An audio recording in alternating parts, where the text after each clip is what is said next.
Father which art in heaven. Our Father which art in heaven. Hallowed be thy name. Hallowed be thy name. Thy kingdom come. Thy kingdom come. Thy will be done. Thy will be done. In earth. In earth. As it is in heaven. As it is in heaven. And give us this day our daily bread. Give us this day our daily bread. And forgive us our debts.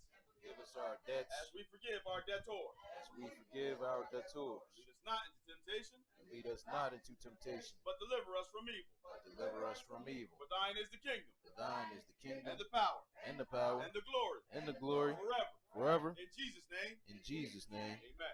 Amen. Get my mic right. Get your mic right. My mic sounds right. All right. All right.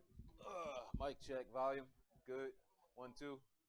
I think it sounds good. I can hear it through the speaker. Whose cup is this? I am taking my stuff now. That's your cup? That's yours? He came with his head down. You know what it was. He knew exactly what it was. All right. So any questions? we kind of got one already. What's the We're question? gonna deal with, but whatever. Sister Claudette. Yeah, we are. You said Sister Claudette? He gonna ask, I guess, the same thing. I told her I would touch on that a little bit. She had asked, is the coronavirus is it basically punishment from God? Is the coronavirus some type of punishment from God? So I said we would touch on that. So yeah, we're going. Oh man, I think you might have been right. Don't say nothing. See, I shouldn't even said nothing. Too late. All right, so who's gonna deal with your question? Mine is like it's in the same. Because I was irritated because I couldn't hear people with the questions. Oh, very good. Okay. Yes. Mine is like the same. It's like the same question, Okay. but 3 different scriptures. Amos 3:3, 1 Corinthians 10:21, and 2 Corinthians 6:14-17. Okay. Now, the first one is. Oh, you said Amos 3:3. What else? Amos 3:3. First 1 Corinthians. Corinthians 10:21. 10:21. 2 Corinthians 6:14-17. Now, 6. And Brother Ira's gonna have to translate 14 through. 17. Okay. All right. whatever language he's writing in. I don't know what that is. Hieroglyph. I wanted you to explain to me in depth. Can 2 walk together unless they agree? Okay. And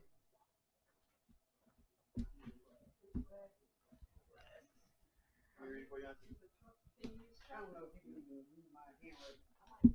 Okay.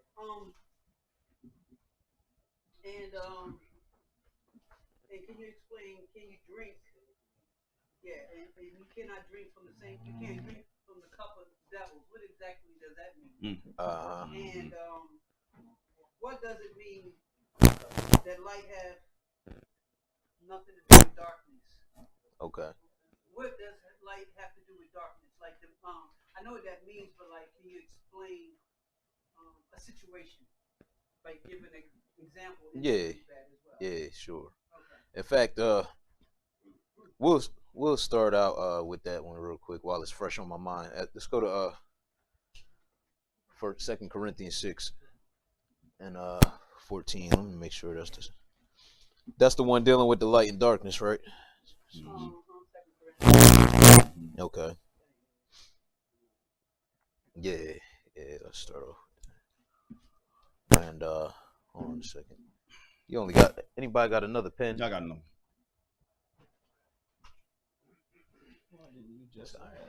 I got you. Whoever. I'm only asking because Just throw them at me. I just want to know, what can we do with people who aren't in the truth?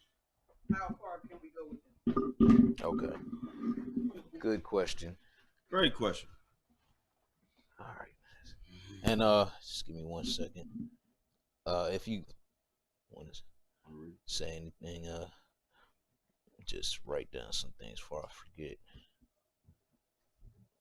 All right. So go ahead. Second Corinthians chapter 6, and pick it up at verse 14. All right. Be ye not unequally yoked together with unbelievers. Mm-hmm. For what fellowship hath righteousness with unrighteousness? Mm-hmm. And what communion have light with darkness? Okay, and as you probably already noticed, the same thing he's dealing with in that other Corinthians verse where he is talking about not drinking from the cup of devils, and not being able to eat at the table of God and at the table of devils. Right. Same subject matter. So basically, again, it says, "Be ye not unequally yoked together with unbelievers." So I know a lot of people take this and they apply it specifically to marriage, but we see he talking even more generally than that. Right. He said, "For what fellowship hath righteousness with unrighteousness, and what communion hath light with darkness?" Now we saw even in this beginning of this lesson where God created the light and he separated it from the darkness. And I had alluded to that having spiritual implications. Right. And that's what we see all over the Bible. But you asked for an example, so let's finish reading here, and then we'll look at a couple examples. So right. And if you had anything to add, but all right, cool. All right, go ahead. Verse 15. And what concord have Christ with Belial? Or what part hath he that believeth with an infidel? Mm-hmm. And what agreement hath the temple of God with idols? For ye are the temple of the living God, as God has said, I will dwell in them and walk in them, and I will be their God, and they shall be my people. Wherefore, come out from among them, and be ye separate, saith the Lord, and touch not the unclean thing, and I will receive you. And I will be a father unto you, and ye shall be my sons and daughters. Okay, so again, we know how the Lord is, even like we read in Revelation about him saying, hey, I wish that you were hot or cold, right? But if you lukewarm, you might as well just be cold pretty much. So, yeah, he's saying these things don't mix, you know what I'm saying? And we don't want to be like on the fence when we serving God, because again, the first thing he commanded us is to love him with everything, all our heart, all our might, strength. Right. So in doing so, we know, like Christ prayed for his disciples. We'll look at some of that. You know, we in the world, and the world is, they walk in darkness, the Bible say. Mm-hmm. So we'll take a look at, like Christ even prayed for his disciples. He said, well, I pray not that you take them out of the world, but that you keep them from the evil. Mm-hmm. And that's the same point he's making here. We in the world, but when something comes up, and we're going to also look at another example. Where did you end at, 16? I finished. Oh, okay, cool. So it said, and what agreement hath the temple of God with idols? For ye are the temple of the living God, as God hath said, I will dwell in them and walk in them. So we see, things that are contrary to God's word. We ain't got nothing to do with that. You know what I mean? We know what's going on. It's everywhere. We can't really avoid it. But when it comes up, there's a certain way we're supposed to handle it. All right. And we're going to look at Psalm 51 in a second. But do you have anything to add, my bro? Yeah, it's pretty much this particularly is pretty much telling you what it is in a nutshell. You know what I'm saying? But like it says at verse 17, this is wherefore come out from among them, Mm-hmm. be ye separate, saith the Lord, touch not the unclean thing, and I will receive you, and ye shall be my sons and daughters. Because we're the light of the world, and we gotta admonish, you know what I mean, like shed the light upon things. And we have family members and friends, or people that we're trying to bring into. So when you don't want to really join yourself with a person that's not trying to deal with the Lord. When I say even if you have business relationships and things of that nature, because what concord has light with darkness? You know what I'm saying? Like it's not going to mix. You know what I'm saying? You go into business, and you go to a restaurant business, and you making all clean food, and then your partner, he wants to sell things that's abominable. That's not going to be conducive. You know what I'm saying? Exactly. What you going to be doing? How you going to mix with that person? So like I say, be not unequally yoked together with unbelievers. Yeah. So y'all yoke together. You know what I mean? You coming together. Yoke meaning like what a yoke does. It binds two together. That's why when you put a yoke on an ox, one ox with another ox. You know what I mean? Pulling a burden. Exactly. So we don't want to be pulling. We pulling a different type of burden than somebody in the world. Absolutely. But yeah, sorry. No, you good. Exactly. Actually, we got a different cross to carry, right? Christ tells us to bear our cross. That's our burden. But people in the world, they on something different. You know what I mean? So again, we just trying to serve God. They may not know how to serve God or think that they serving him in their own way or whatever the case may be. But it is our duty to inform them as to what the Bible says. So we can hang around them, but not. So we're going to look at Yeah, that's what I'm trying to get. Yeah, we're going to look at some stuff. That was a good example because I was somebody had tried to suggested that I should go into a business with somebody that wasn't in the truth, and they have a class on Saturday, so they wanted us to do like a joint LLC, and I ain't tell them all the reasons at first. I just was like, nah, I can't do it. But they knew that I keep the Sabbath day because I let you know I ain't never gonna be there on Saturday. You know what I'm saying? And one of the people is an Edomite, so we done talked about the Sabbath, whether or not they do it or not. So I wouldn't join the thing, basically, long story short. And Brother Ira even just went through there, helped me talk to the other brother, about why, I've been kind of distant, you know what I'm saying? Because he's very zealous about God, but, not according to knowledge, you know what I'm saying? And he's not Israel, but I mean, it pains me to hear him talk about all the certain things that I know are contrary, and I done already told you, you know what I mean? Christmas, the Bible say don't do that. Saturday, is the biblical Sabbath day. You know what I'm saying? So, we just was talking to the brother a couple days ago with Brother Ira about that. But excellent example, and we're going to look at some in the Bible as well. So we can go over to Psalm 51. Yeah. Is it 50 or 51? It's 51, I think. When thou sawest the thief. That's 50. Sounds 50. Yeah, the one of them he was the original owner of the business, and then there was another guy that was gonna be Psalms 50. Yeah, I'm sorry, Psalm 50. There was another guy that's gonna be starting another business venture, kind of out of the original business, and that they wanted me to do like a joint thing with him.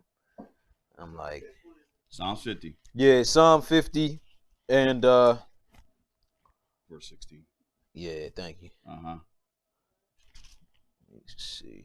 16 read into it. Yeah, that's it. All right. And verse 16. All right. But unto the wicked God saith, what hast thou to do to declare my statutes, or that thou shouldest take my covenant in thy mouth, seeing thou hatest instruction and castest my words behind thee? Mm-hmm. When thou sawest a thief, then thou consentest with him. Okay, so again, this is the same thing he's saying, even not to be unequally yoked with unbelievers, because somebody might not believe that they're gonna be punished for stealing or know about God's commandments like that. I mean, everybody pretty much know the commandments, right, and heard them at some point. But he letting us know, hey, if we out here, we see the darkness, we ain't supposed to be partaker, right, or make people think it's okay. You know what I'm saying? He said, seeing thou hatest instruction, it really God already saying, hey, if you're not following my commandments, you ain't even got no business speaking about my words. Absolutely. So that's how much light and darkness don't have anything to do with each other. Right. But then he's saying, when you see a thief, he said, then thou consentest with him. So you went along with it like it's okay, and has been partaker with adulterers. Mm-hmm. So what does God think of this? Verse 19. Thou givest thy mouth to evil, Uh-huh. and thy tongue frameth deceit. Uh-huh. Thou sittest and speakest against thy brother, And like, go ahead. and slandereth thine own mother's son. So we know the Bible tells us, even in the New Testament, hey, if you become a judge, you know, of your brother, you sitting there, you know, instead of loving your brother, which we know even reproving somebody is love. Absolutely. Right? The Bible say, you know, if you see your neighbor doing something, it say to rebuke your neighbor and don't suffer sin upon him. Right. And he tells you that in doing so, that's how you love your neighbor. Absolutely. So he letting us know, you know, when he said, thou givest thy mouth to evil. I don't lost my place. I got you. Verse 19. Uh-huh. Thou givest thy mouth to evil, and thy tongue frameth deceit. Go ahead. Thou sittest and speakest against thy brother, and slanderest thy own mother's son. So in doing so, and just like talking behind somebody back, Right. instead of just correcting them on something Absolutely. where they might have been offending God, he's saying, really, like it says in the New Testament, you becoming a judge of the law. That's right, in James. Uh-huh. Mm-hmm. So go ahead, keep reading. Verse 21. These things hast thou done, and I kept silent. Uh-huh. Thou thoughtest that I was altogether such an one as thyself. Again, because the Lord ain't just striking people down on the spot, but he done gave us all these commandments to know his standpoint on this stuff. Right. So he said, these things hast thou done, and I kept silence. Thou thoughtest that I was altogether such a one as thyself, but what? I will reprove thee, Uh-huh. and set them in order before thine eyes. Now what? Now consider this, ye that forget God, lest I tear you in pieces, and there be none to deliver. Okay, so again, he letting us know, hey, we check that stuff when it's going on. We can't consent with it, act like it's okay. And, you know, it ain't for us to even be, you know, standing there speaking about your brother behind their back and stuff like that. All of that we know is contrary to God. He's saying, I'm watching all of this. Whether or not I deal with you immediately or not, that's another story. But these things don't mix. Just because I don't do nothing about it don't mean you Right. just go along with the wicked. Because, again, what communion has light with darkness, right? None, right. None. So let's look at an example, though. 2 Chronicles chapter 20. 2 Chronicles chapter 20. We're going to look at some of the kings of Israel. And first 2 Chronicles 20. Yeah. Let's see. So we're going to do some skipping around. But we'll probably pick it up around verse 1, just get some context on what's happening. So 2 Chronicles 20, and go ahead and pick it up at verse 1. All right. It came to pass after this also that the children of Moab, the children of Ammon, and with them other besides the Ammonites, came against Jehoshaphat to battle. Then there came some that told Jehoshaphat, saying, there cometh a great multitude against thee from beyond the sea, on this side of Syria. And behold, they be in Hazazon Tamar, which is in Gedi. And Jehoshaphat feared, and set himself to seek the Lord, and proclaimed a fast throughout all Judah. Okay, so Jehoshaphat know that these other nations is pretty much gathering to come against him, and he proclaimed this fast throughout all Judah. Go ahead and skip down to verse 14 and read. All right.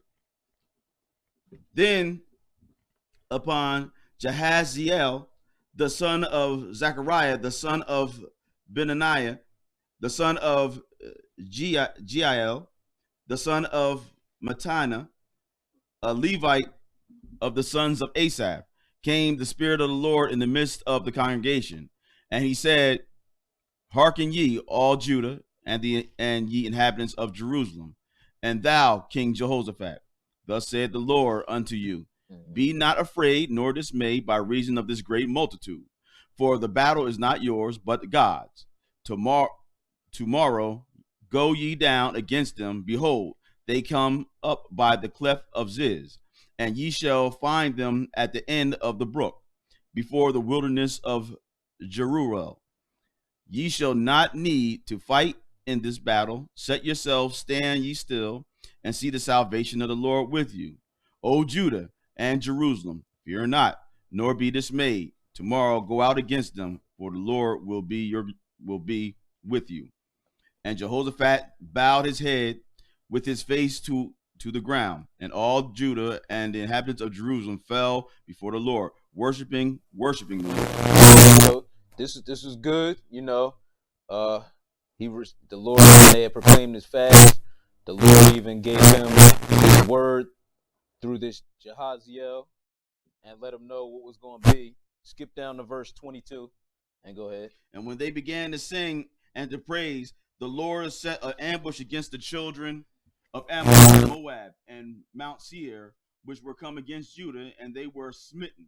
For the children of Ammon and Moab stood up against the inhabitants of Mount Seir, utterly to slay and destroy them. And when they had made an end of the inhabitants of Mount of Seir, every one helped to destroy another. And when Judah came toward the watchtower in the wilderness, they looked up unto the multitude, and behold, they were dead bodies fallen to the earth, and none escaped. Okay, so the Lord fought this battle for him, had all their enemies just killing each other, and all they had to do was just praise him and sing. But now skip down to verse 30, we'll say 31. All right. And Jehoshaphat reigned over Judah. He was 35 years old when he began to reign. And he reigned 25 years in Jerusalem. And his mother's name was Azubah, the daughter of Shilhi. And he walked in the way of Asa his father, and departed not from it, doing that which was right in the sight of the Lord. Okay, so now this king Jehoshaphat, he did that which was right in the sight of the Lord. Go ahead. All right. Howbeit, the high places were not taken away, for as yet the people had not prepared their hearts unto the God of their fathers. Now the rest of the acts of Jehoshaphat, first and last, behold, they are written in the book of Jehu, the son of Hanani, who is mentioned in the book of the kings of Israel. And after this did Jehoshaphat, king of Judah, join himself with Ahaziah,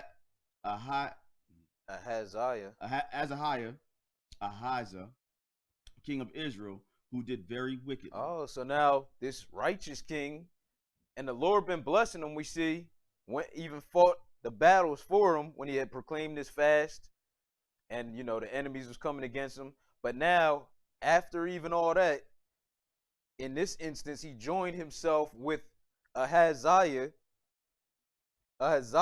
king of Israel, because we know it was divided now. So Jehoshaphat was king over the south part. This Ahaziah was king over the north part, Israel. And it said he did very wickedly. What did the Lord think about this? Verse 36. And he joined himself with him to make ships to go to Tarshish. And they made the ships in the Zion Tabor. And Eleazar, the son of Dodavah, the Marashai, prophesied against Jehoshaphat, saying, Because thou hast joined thyself with Ahaziah, the Lord hath broken thy works.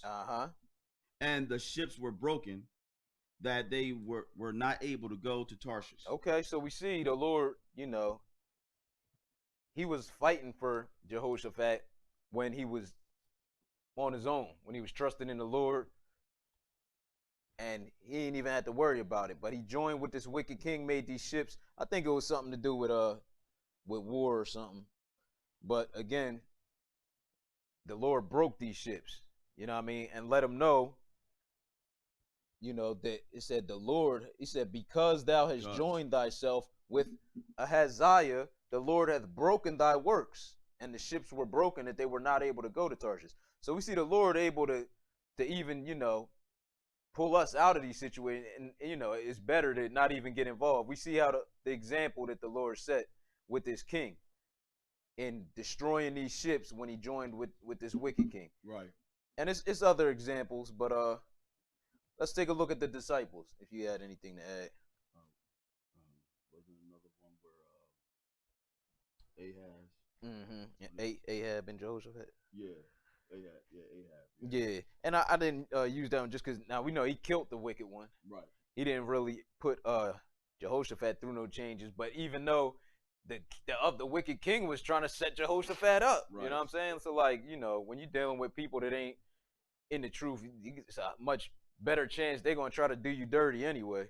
Because he told him, you know, well, you keep your king clothes on, and I'm gonna just wear some regular clothes. Right. See, same king, you know, teamed up with another wicked king and tried to go to war, and the Lord just ended up killing the wicked king, so he didn't really punish Jehoshaphat. But even that wicked king was trying to set Jehoshaphat up because they go into war against these other nations, and he like, you know, you keep on your king clothes so they gonna know he the king, because that's all they wanted to kill was the king. And the other guy just put on some regular clothes. He ended up being the only one to get killed anyway. But but still, no. Even though he was a righteous king, you know what I'm saying. You can see what happens if you join yourself with someone that's not righteous. You could bring trouble upon yourself. Now, because he had righteous acts, you know what I mean. The Lord spared him. You know what I'm saying. But that's the price that you know could possibly pay by, you know, coming with somebody. Or joining yourself to someone that's not dealing with the Lord. Just like, boom, we righteous or doing the works of righteousness. What we doing being around a whole bunch of people that ain't doing so. Like say, for instance, you know, you're a bunch of, you know, maybe gangbangers or, you know, someplace where trouble is happening. You just around there like it's all good. Somebody come by spraying up, you know what I mean? You won't get caught in the crossfire because what you doing? Like, are you there edifying the word or spreading the word, or are you just there joining up with them? Exactly. Now, good point. Because again, you know what I'm saying, we know, and we'll read something on that note. Right. But like Christ said, wisdom is justified of her children. Right. You know what I mean? It ain't always that the appearance of something.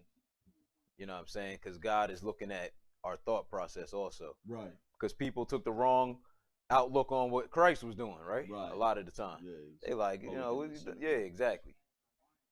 Right. And that's what Christ said. He said, but wisdom is justified of her children.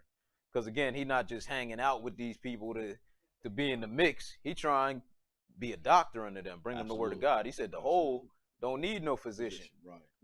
But them that are sick. After 10 minutes, you know, you gonna now I'm just playing. You can't. You know what?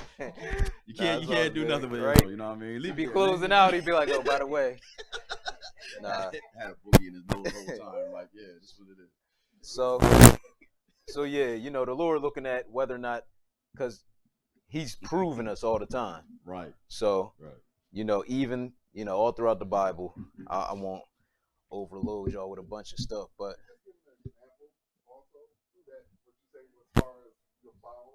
Being around certain people, you also got to put in mind about Solomon, all the women that he married, and God even turning them away from his God.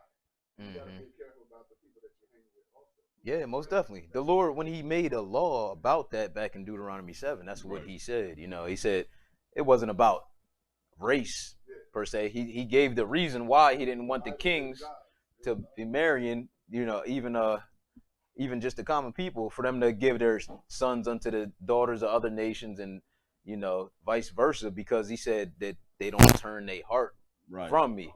And then he made a law about the king specifically in Deuteronomy 17. Right. you know, and gave the same The reason. Right. You know, that the king not multiply horses or wives or gold unto himself, that his heart turned not away. So same thing, you know what I'm saying? And even back then, we know if Israel themselves was tripping, what'd he say? Stone them to put the evil away from among you. Because again, these things can't mix. If the first and greatest commandment is to love God with all your heart, and the second one is to love your neighbor start tripping, which one come first? Right? He was like, hey, we gotta get rid of the neighbor for any, and really, you know what I'm saying, people don't understand that this was love towards God. Love. Right. You know what I'm saying? But Well, is that what it was with all this you saying right then? Is that what it is with Ezra? Like, you saying it's not about the race or anything like that?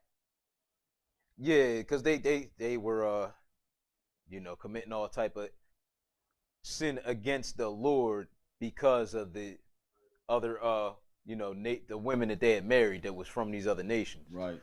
And they had gotten so far removed from what they were supposed to be doing that yeah, they were trying to get back to, you know, to serving God the right way. Right. Like they were going, like they just getting back from captivity because of, you know, spiritual whoredom and physical whoredom. Because usually when you do spiritual whoredom, physical is going to automatically follow. You know what I'm saying? So now when the Lord made a proclamation for them to get back into the land, they basically like clean their slate. Like, listen, we're gonna get rid of everything and do what's right with the Lord because of these strange women and the children of them. You know what I mean? It made us transgress. So they're basically like wiping their slate clean and trying to get things back in order. You know what I mean? That's what that was about. All right, so and that should kind of like deal with both of the Corinthians 10, but I guess we go to John 17. Am I taking too long? No. Oh, you terrible. That upward inflection. That was okay. All right, so let's so let's look at the other one then. Amos 3:3. Amos.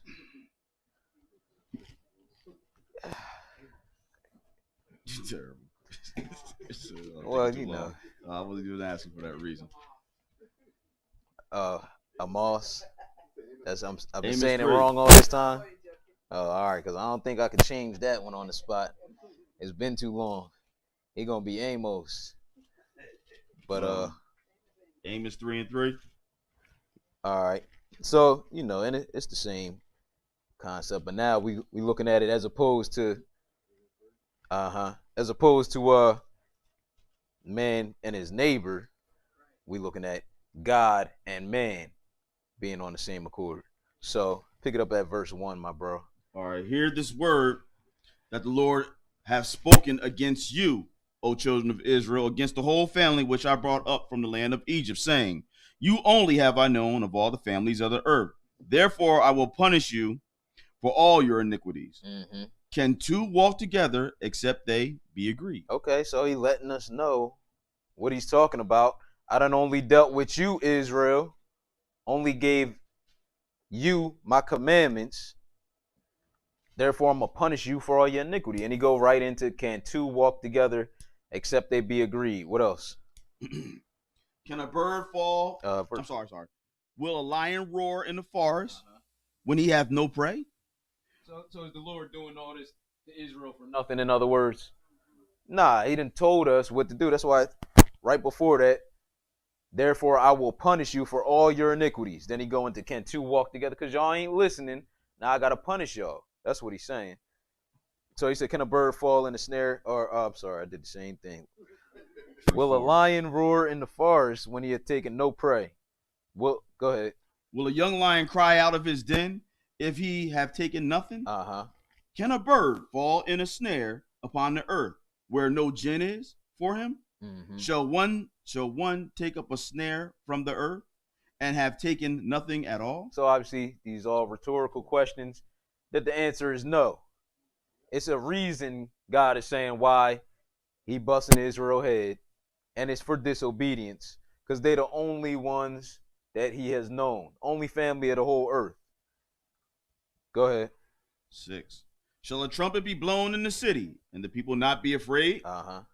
Shall there be evil in the city, and the Lord have not done it? So he letting us know, and this kind of goes even into the question you had asked during our lunch break about, is this pandemic from the Lord? Is it some form of punishment or judgment?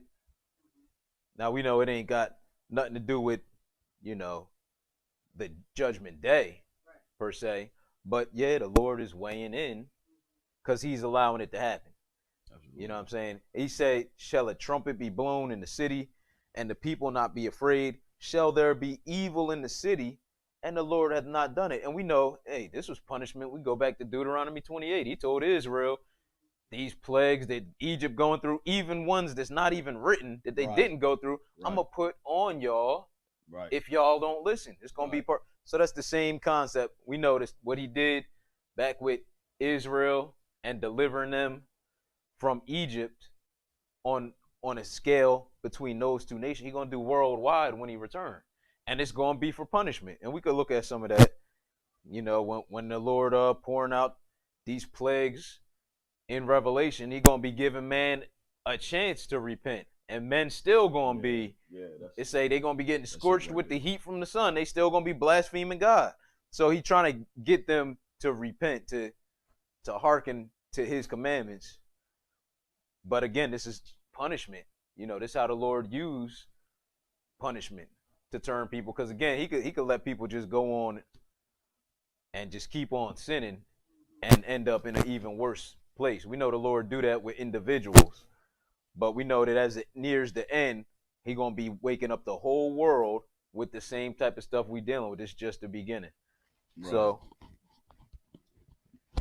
yeah, anything you wanted to read on that? Or? Just like you're saying, the 2 Peter's 3 and 9, it says, the Lord is not slack concerning his promise, as some men count slackness, but is long-suffering to usward, not willing that any should perish, but that all should come to repentance. Right. I mean, that's what Brother Chris is talking about, where, these plagues, as they happen even more frequently and progressing to be more worse, is so that the Lord can get the attention. He's like, he don't want any to suffer, but he wants you to come to repentance, and that's what it's about. Right.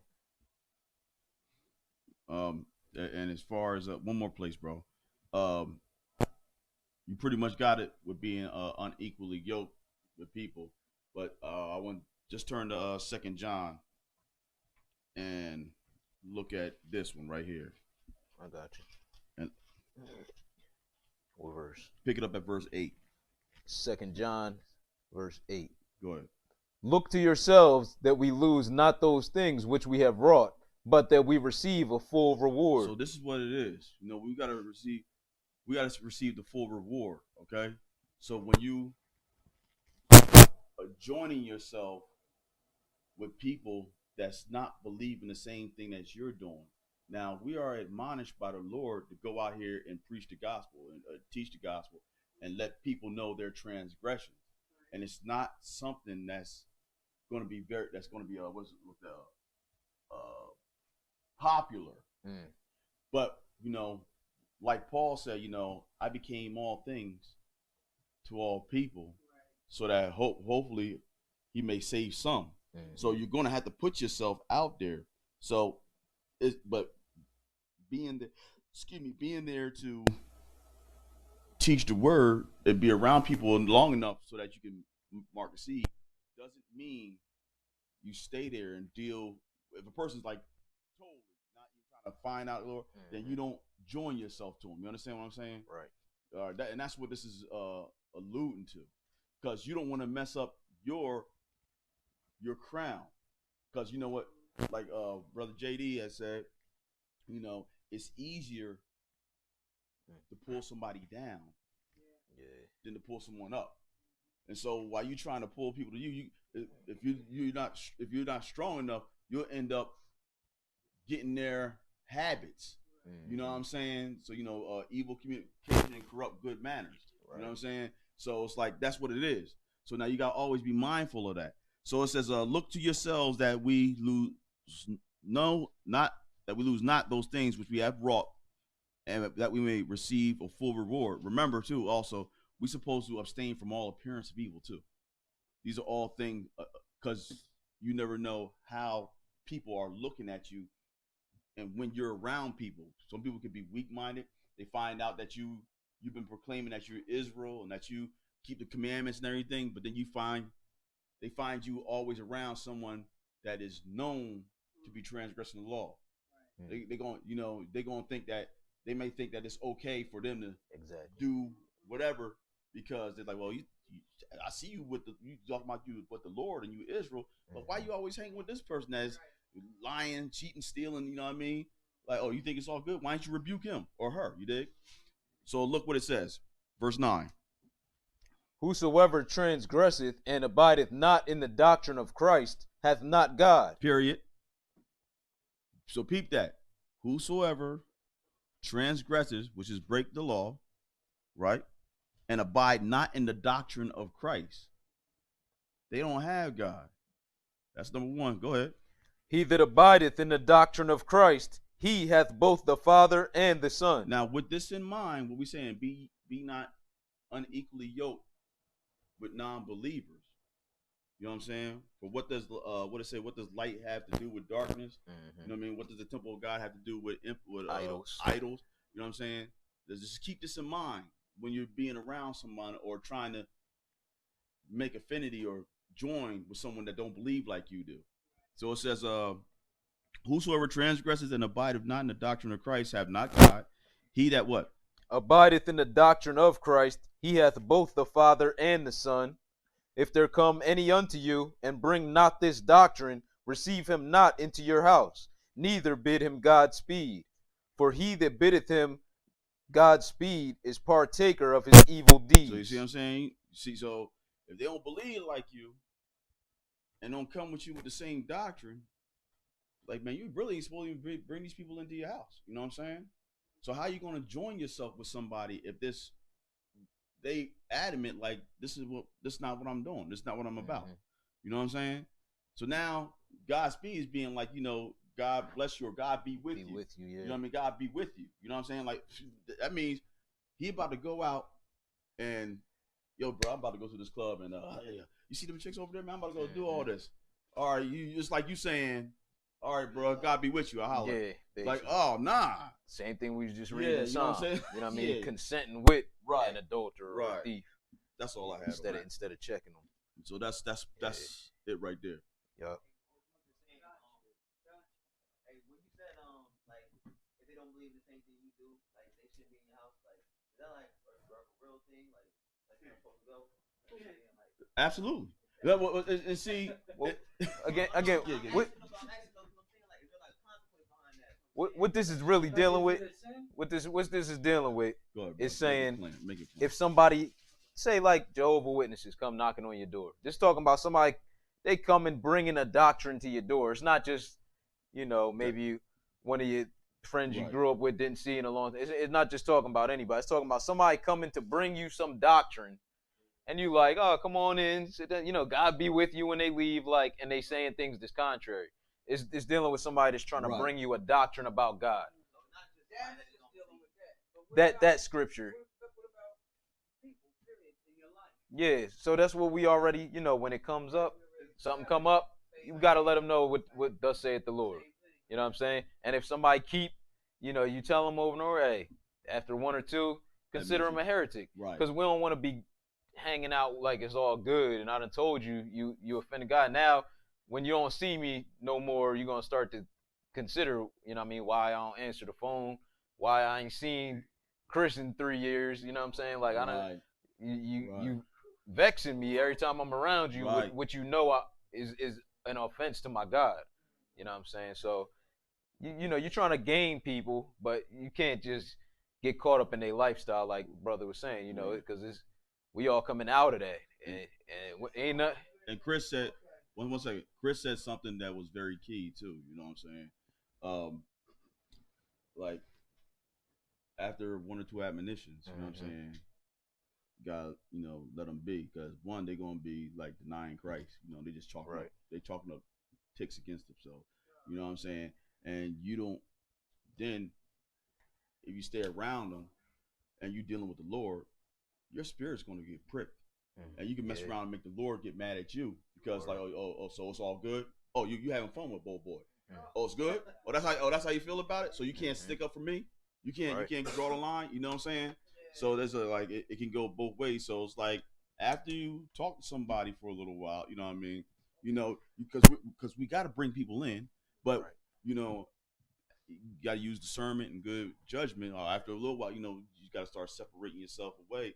That way, like you just said, they'll start considering, well, why ain't Chris here? Or why ain't Claudia here? Why ain't, you know what I mean? They used to be here, but, I done already talked to you about it. I can't be with you, you know what I mean? Yeah, and we're going to just look at an example showing how highly the Lord esteemed, people not going along with the world. Let's go over to Ezekiel chapter 9. Yes, sir. Ezekiel chapter 9.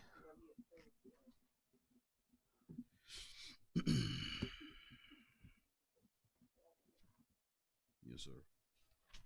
And we just going to pick it up at verse 1. All right. When you're ready. All right. He cried also in mine ears with a loud voice, saying, cause them that have charge over the city to draw near, even every man with his destroying weapon in his hand. And behold, 6 men came from the way of the higher gate, which leadeth towards the north, and every man a slaughter weapon in his hand.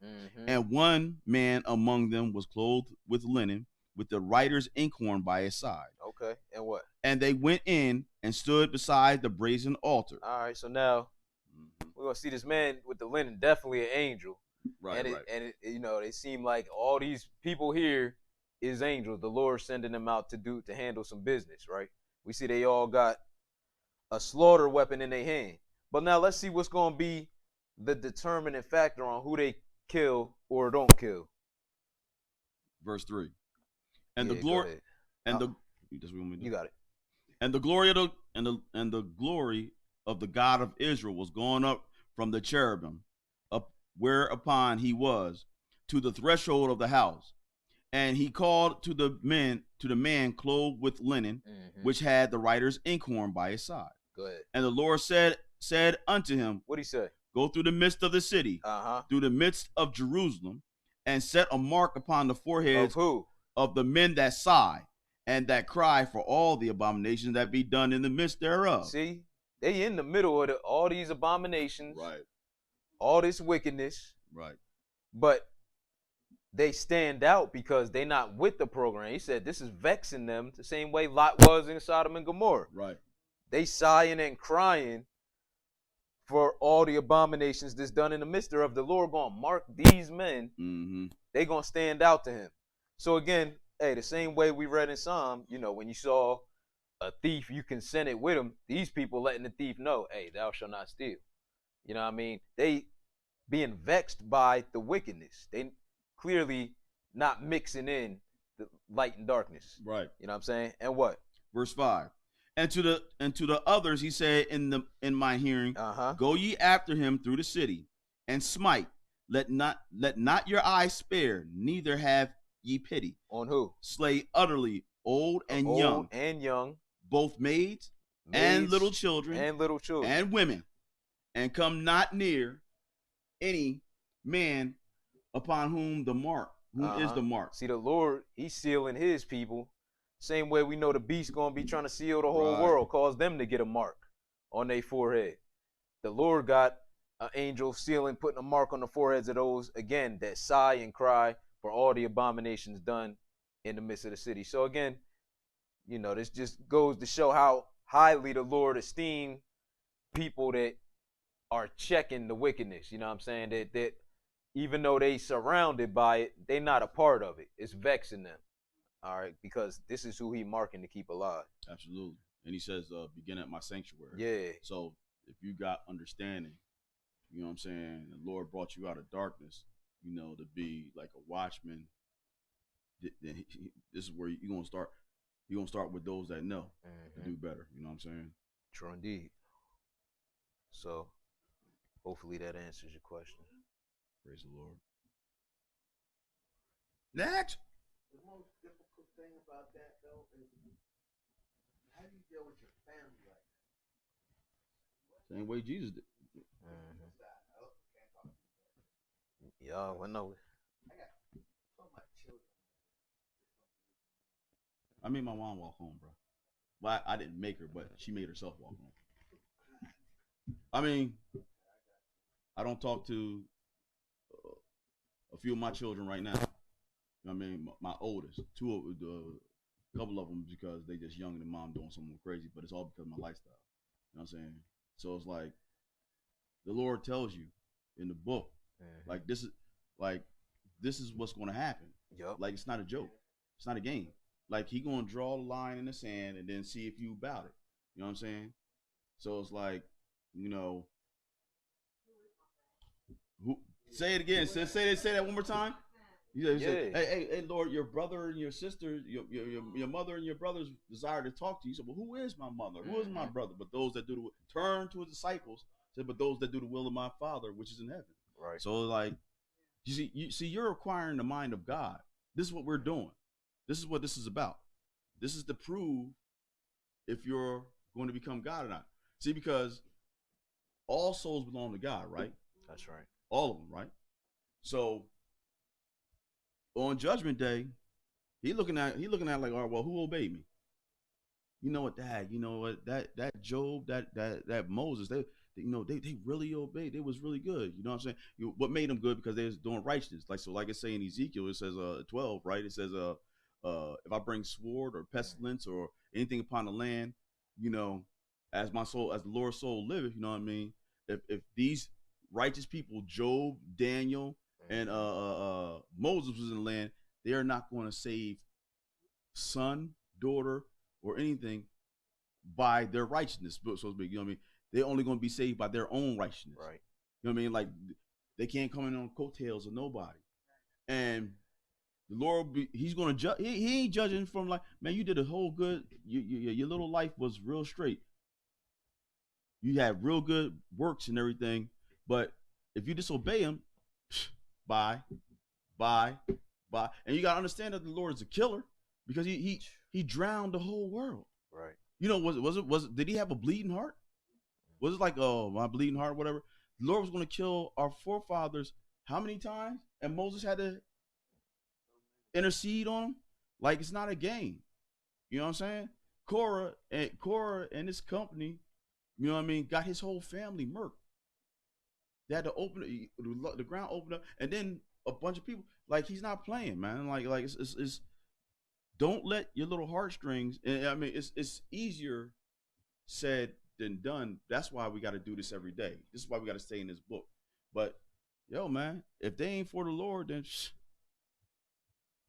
I'm sorry. It is what it is, because it's either you or me, or us, and that's it's a hard way to look at it, right? Yeah. But it is what it is. It's hard, but it's good. Yeah, and it's what the Lord said anyway. Sure.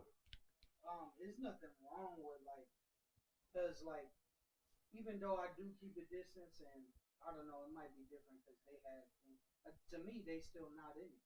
Like my mom and my brother, because they don't keep the Sabbath consistently. They may come to a feast here and there, but it's not like, I feel like it's not in their mind yet to be at a Sabbath every single Sabbath. Yeah. But I still make sure, I feel like it's encouraging.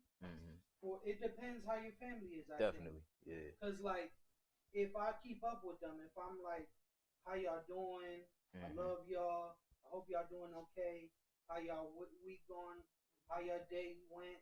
Like the more I do that, the more they look at me, and the more they say, well, dang, you know, he's not that bad, or whatever he's doing is not so bad, you know. Right. So that might be an encouragement for them.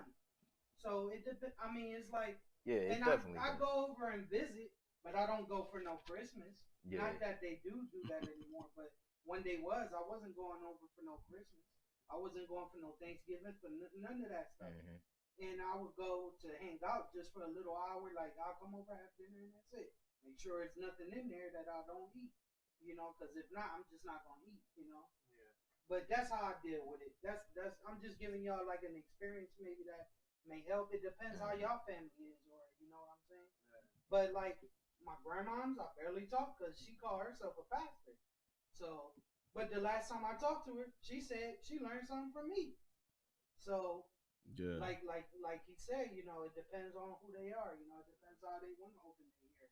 True. Maybe if you treat them more nicer, they might look at it, well, you know, maybe he got something going on, you know. You know what I'm saying? So That's it a depends good on point. the person, you know. Charity covers a multitude of sins. Right.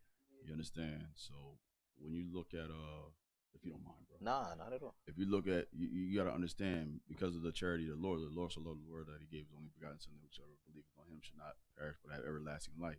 He did this when we were yet sinners. You know what I'm saying? He sent his son. So we didn't do anything to deserve it.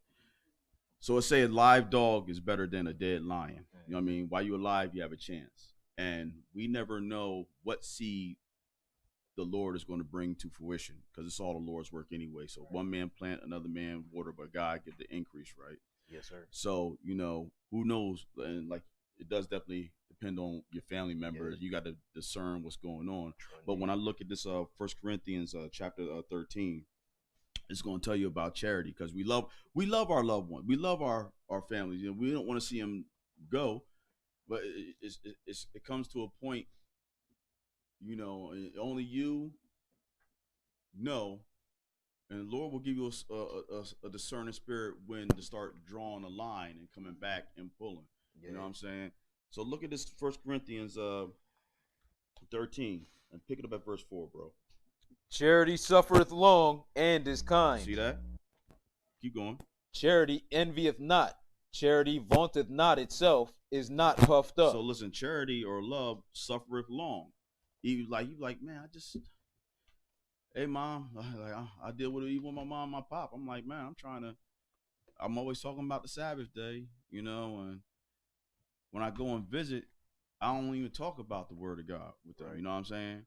But, you know, if I'm on the phone with them, you know, or one of my brothers would call or whatever, I'm like, yeah, you know what I mean, what's going on? I'm talking about the word. Or when my mom and them call, or they might call on Friday or something like that, I'm getting ready to deal with the Sabbath. You know what I'm saying? It's not like I'm shying away from talking about it, but I'm always making it known what I do in hopes that one day when I said, oh yeah, you're right, you get it, then I got to think of the fact in the matter that, hey, maybe they might not get it.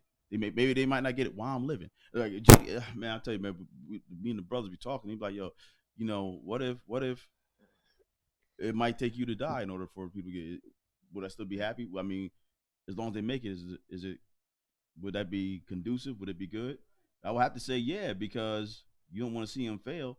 And most of the time, people get offended or feel like they got to win them over right now, when that may not be God's objective. Yeah. It's because a lot of people are going to have to go through it, or even go through, you know, great tribulation or things of that nature before the majority of people get it. Right. Like I say in Revelations, like these came out of tribulation. You know what I mean?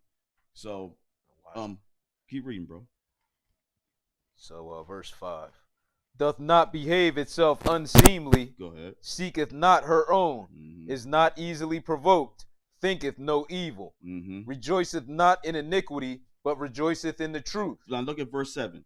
Beareth all things. Beareth all things. Believeth all things. Man, I believe that if I just keep on being nice like that, or I keep on doing this, you know what I mean? What else? Hopeth all things. Maybe they'll get it.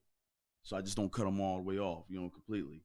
But you're still mindful not to transgress God. Exactly. In the same token. Yeah. But I'm loving them, you know. This last time, they really got on my nerves. You know what I mean? You know what? I'm not going to be around you. I go home, you know, time heals all wounds. You be like, let me try again. You know what I'm saying? Like, because it hopes, it believes all things. Maybe this time it'll be the one. You know what I mean? You know, the Lord will give people a level of discernment on how to move. You know what I mean? But it's like, you know, we supposed to be, what to say, the Lord making the sun to shine upon The evil the and evil the just. and the good. You dig what I'm Yeah. saying? The just and the unjust. So it's like, you know, we gotta learn to be perfect like a father, and then not judge things before time. If you can understand what I'm saying. So that's all I wanted to give with that. Right. You know what I mean? Yeah. Good stuff. So, all right. I ain't even go online. I guess you got online up. Is anybody on there? Online? Yeah. Okay. All right. Oh, all right. Well, who got a question here? All right. Yeah, I guess we did a couple. How long they been online? Okay. Yeah. Let's. This is from Earth Girl. I wanted to know how we know Jesus is coming back on the Day of Atonement when no one knows the day or the hour. Good question. Yeah, we're gonna look at the scriptures because again, as we read in the lesson, that the holy days are a shadow of things to come. Right. But the body is of Christ. So it's not like the Bible just says, you know, in one verse or what have you, that Jesus is going to return on the Day of Atonement. It's through understanding his holy days. Right. Right. And what they represent that we can conclude what day. Now we still don't know because again the Lord, he give you straight up timelines down to the day. Absolutely. Using certain events. Because what he says in that verse, and we'll go there and read it, you know, they couldn't have been able to tell at that point using, because they didn't even have the signs yet. So we're going to go back and we're going to read that verse and see what he says in it. And then we're going to see, because this question could get in depth. I'm going to try not to, you know, because there's a simple answer, which is, you know, we using the holy days. But then we could even show the Lord then gave timelines to people such as Daniel. And he told Daniel, hey, shut up the book. Right. It's going to be sealed until when? Time of the end. The time of the end. Right. Because the Lord, even in that verse where he say no man know the day or the hour, he let you know that you got these signs to look for. Right. So the signs is what's going to be our clue as to when we can start even certain timeline. Because he got count. He got a 6.3 year count. He give you the exact amount of days. So, but again, they didn't have the signs to even start counting back then. Now, we don't have a count on the year of Jubilee. Right. Which the Lord is going to be returning in. This is every 50 years. Right. Israel observed this year of Jubilee, rejoicing, where everybody could go back home. We're going to see a lot of similarities between what's happening at the Lord's return and Jubilee. Mm-hmm. But in the meanwhile, nah, do you got something? No. All right. Nah, wherever you want. I mean, I'm trying. Okay. I was going to go to Matthew 24, or you was talking about Acts 1? Yeah. Okay. I was going to start with the verse it's your show, that it comes from. Mm-hmm. All right. Let's go there. All right. So let's go over to Matthew 24. Yes, sir. All right. So that we can get some context on this, and that's what I couldn't remember. I was trying to think what I was about to do. Let's pull up online, so I ain't got to look at Brother Josh every time. All right. Let's see. Give me 1 second. What verse we at? All right. Verse 36, I guess. Let me see. 1 second. Yeah, 36. Okay. Yeah. Somebody said 32. Did I hear a 32 out there? Huh? 42. Oh, okay. That's cool. Now we're gonna start at 32. 32. And when you're ready, bro. All right, now learn a parable of the fig tree. When his branch is yet tender and putteth forth leaves, ye know that summer is nigh. Uh-huh.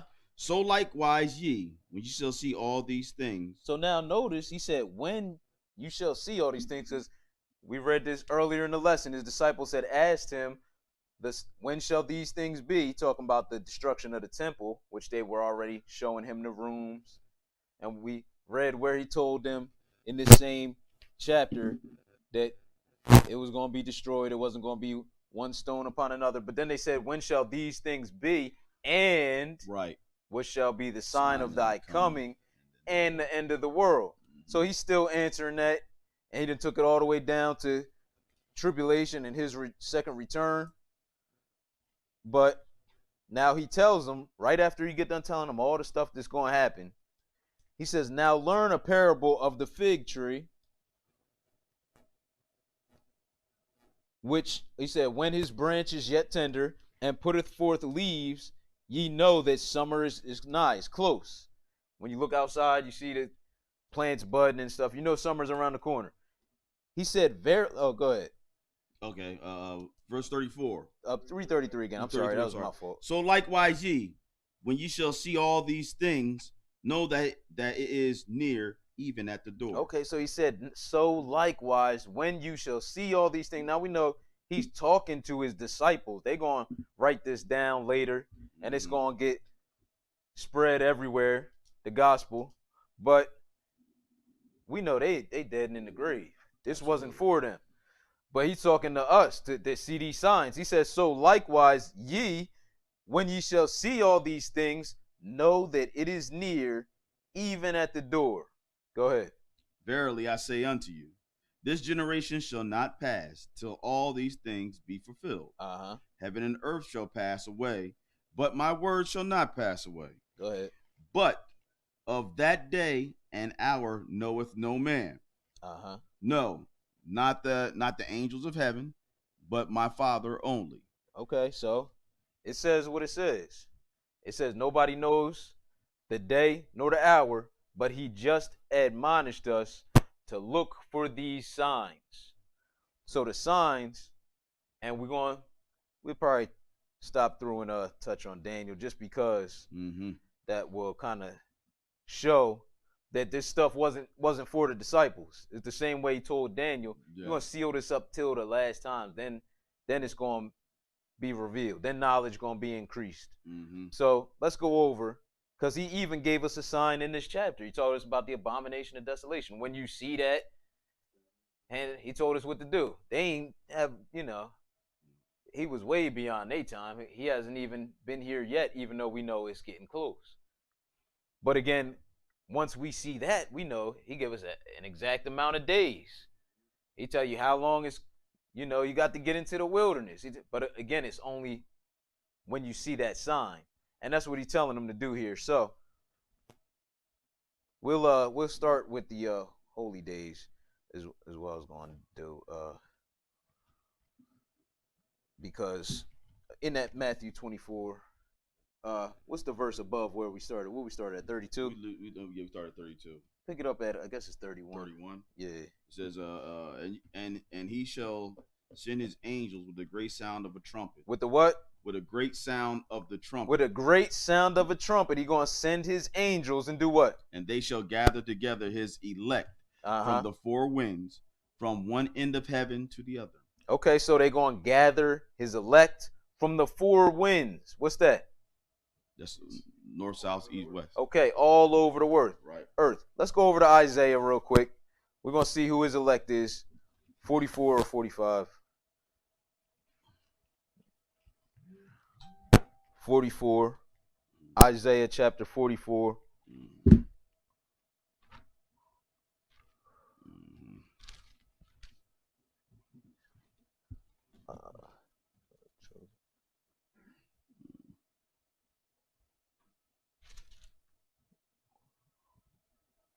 I'm sorry, it's 45 and 4. 45. Isaiah. Is chosen there, right? Yeah. Isaiah, that's what was throwing me off. Isaiah chapter 45. and verse 4. For Jacob my servant's sake, and Israel mine elect. Okay, so we see, and this is the same elect that he's talking about gathering back in Matthew 24. He said it was going to be a great sound of a trumpet, right? That was going to allow, that was going to be the sign for his angels to go and gather his elect. And that elect is talking about Israel that we're reading about here. Now let's go take a look at the holy days, because again, we read in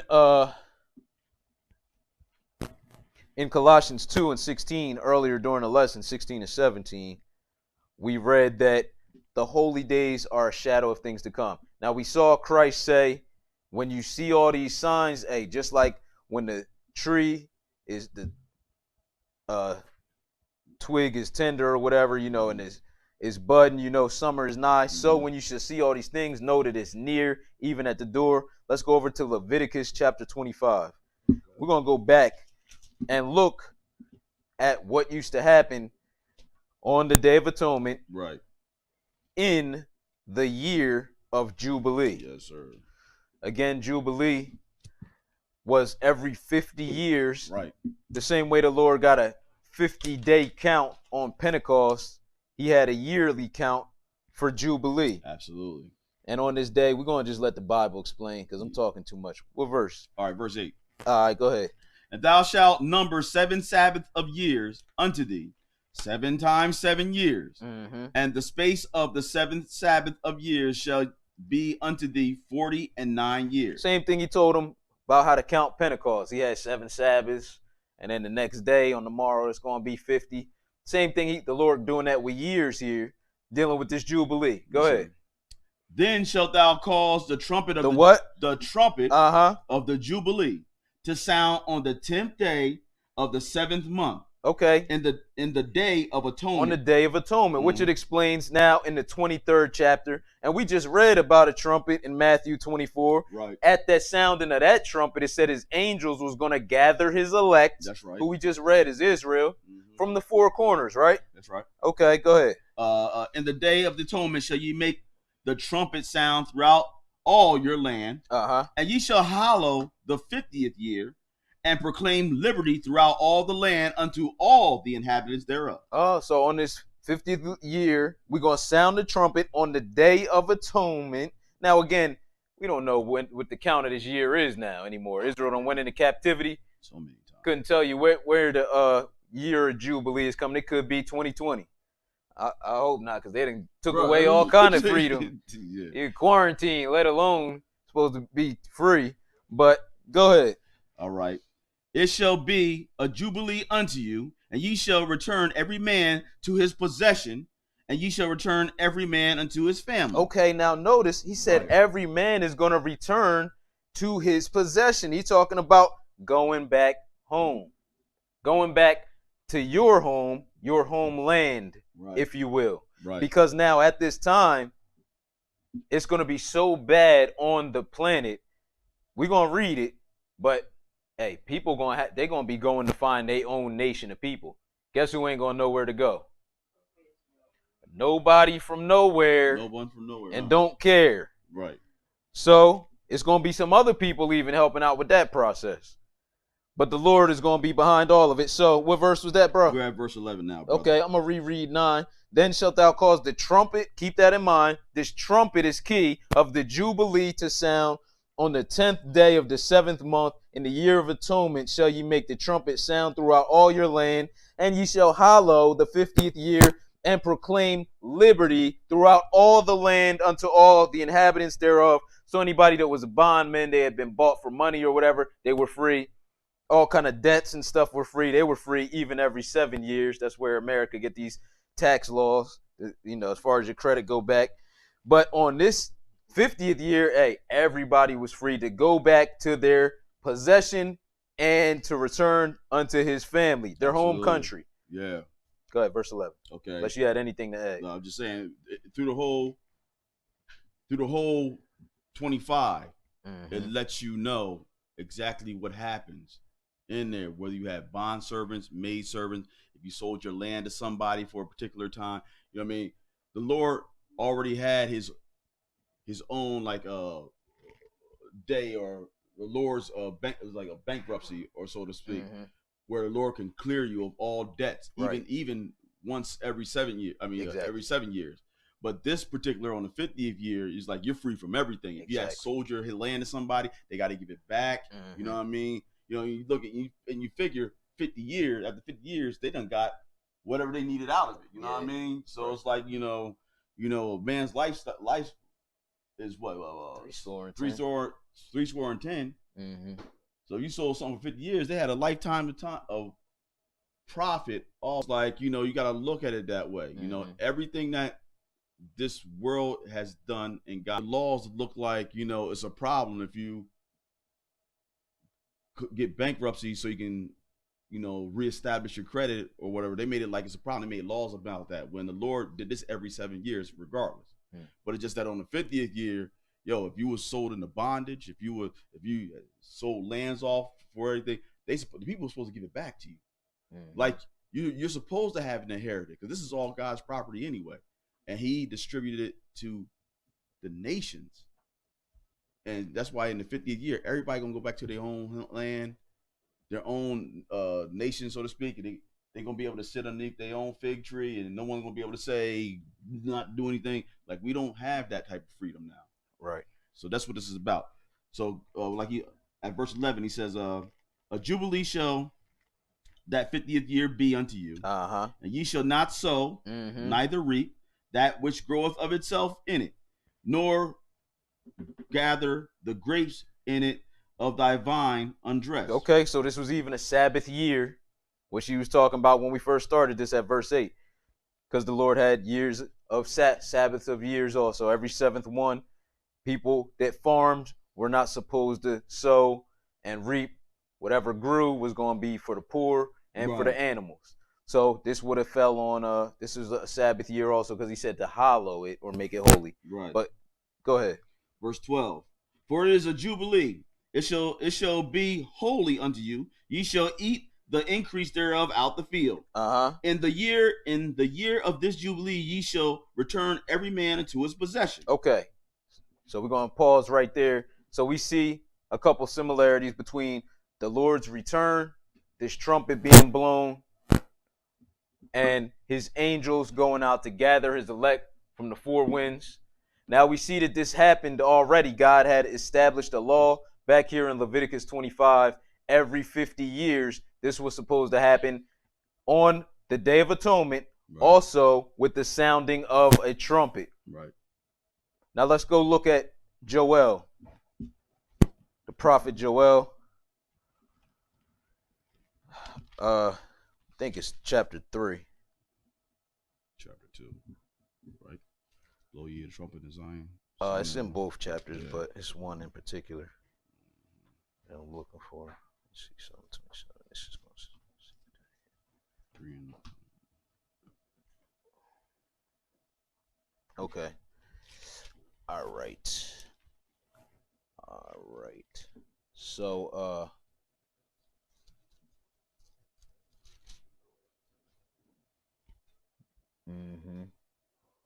right. Give me a second.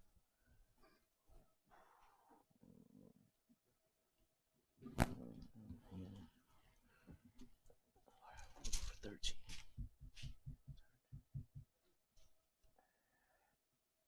Second.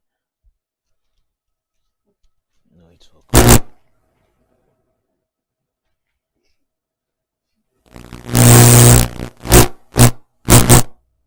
All right.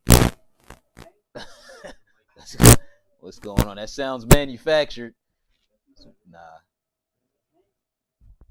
I don't know. All right. So,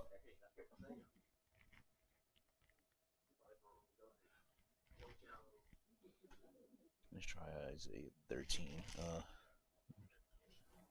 don't think it's here. I think it's Isaiah 13. I think it's, let's see. I meant to hold that page. I think it's Isaiah 13. I'm looking for. Let me see it there. Yeah. Yeah. Isaiah. All right, so let's start off in Isaiah.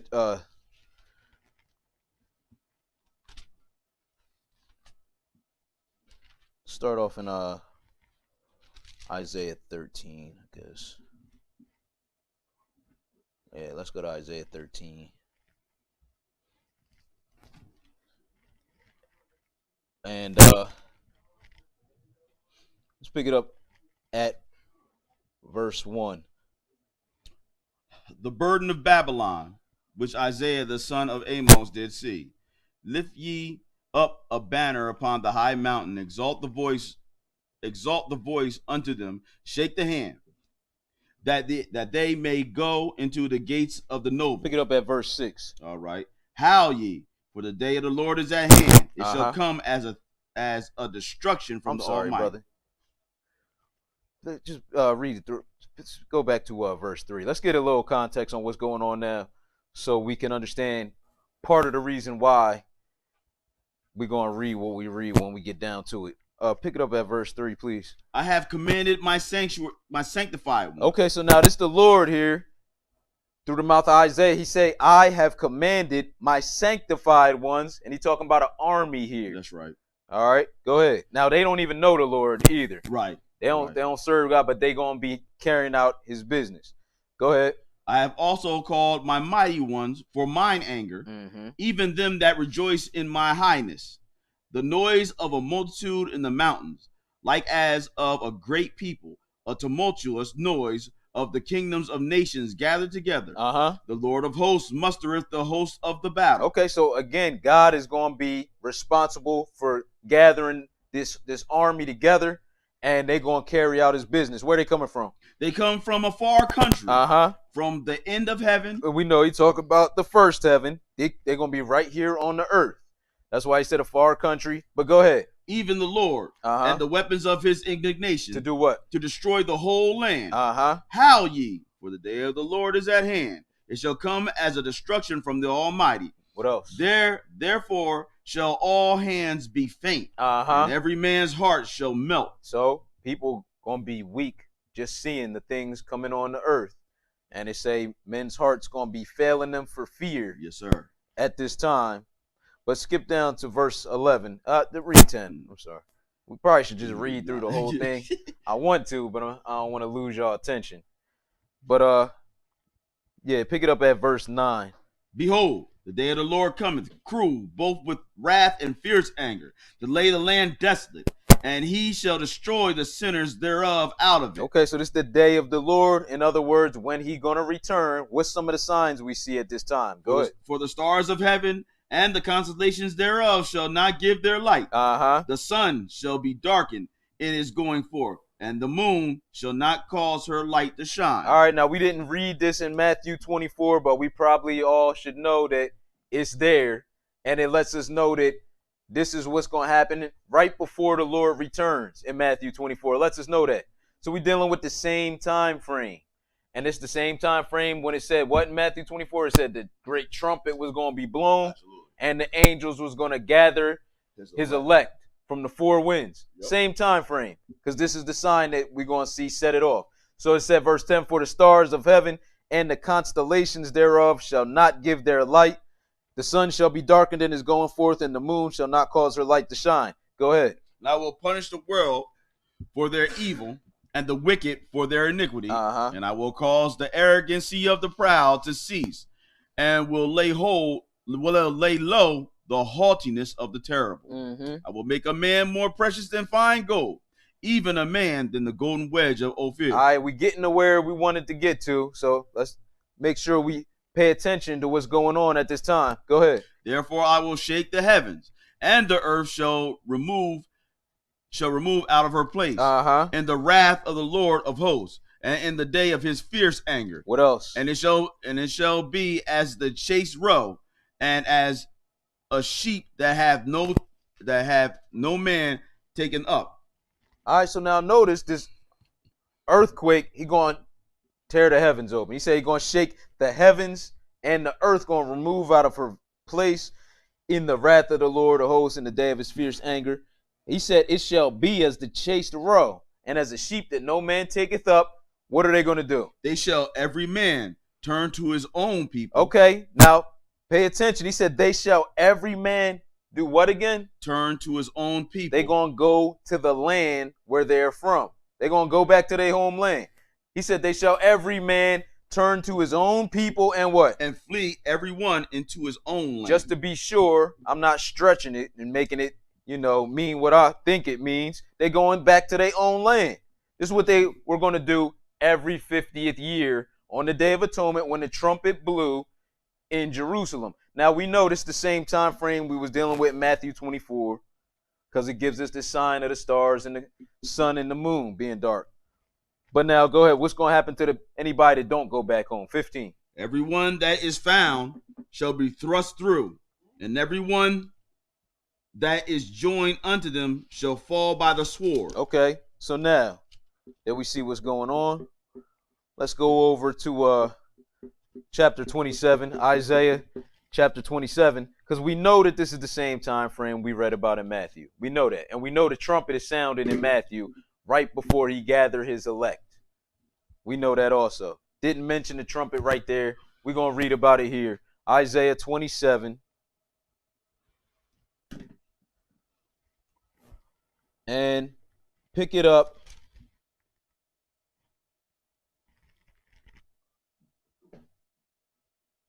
Pick it up at verse 1.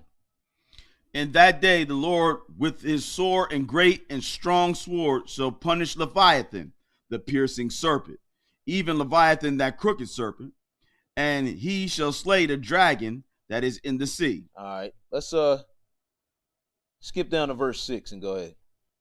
He shall cause them that come of Jacob to take root.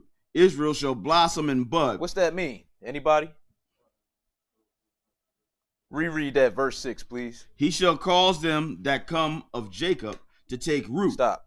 They're going to take root. What's that mean? All right, because he said now in the beginning he was going to pluck them up, right? But now he talk about a time when he going to plant them and they're not going to be plucked up anymore. They're going to be rooted. That's right. Exactly what he's talking about, taking them back to their land. But go ahead. Israel shall blossom and bud and fill the face of the world with fruit. He hath smitten him as he smote those that smote him. Or so he asking a question. Now, has he smitten him? As he smote those that smote him? Because again, the Lord going to be dealing with all these nations that he had punished Israel. Right. He going to be now recompensing anything more than they should have done to Israel back to them. Yes, sir. So he done been smiting Israel all this time. We've been under the curses. But at this time, he going to be paying back them nations that took it a little further. Like he say in another place, they furthered the affliction, right? Right. Go ahead. So he say, now hath he smitten him, Israel? Has he smitten Israel as he smote those that smote him? Or what? Or is he slain according to the slaughter of them that are slain by him? Nah, not at all, because he going to deliver Israel now at this point. But we ain't really come here for this. I just wanted us to see that at the same time when Israel going back to the land. But now, let's pick it up at verse 12. Right. Uh-huh.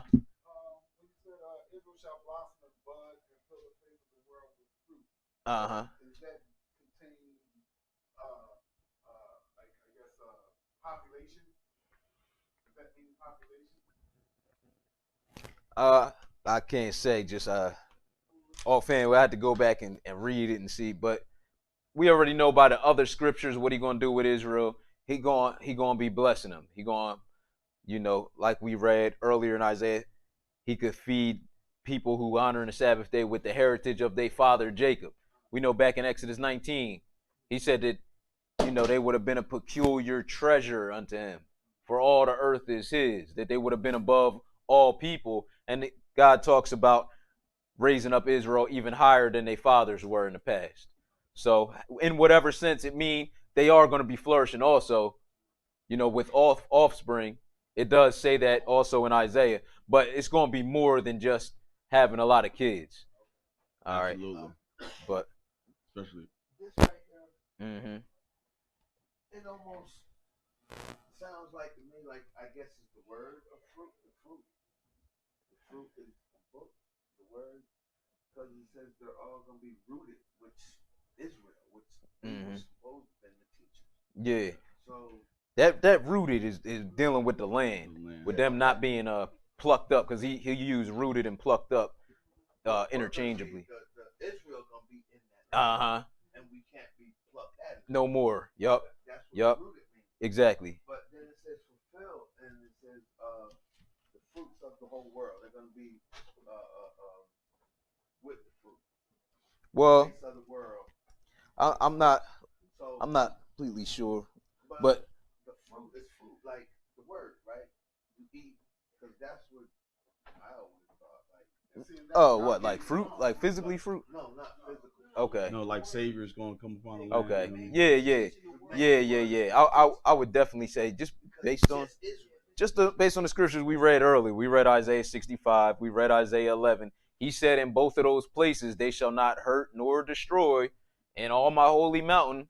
For what? He said all the earth or all the world is going to be full of the knowledge of the Lord.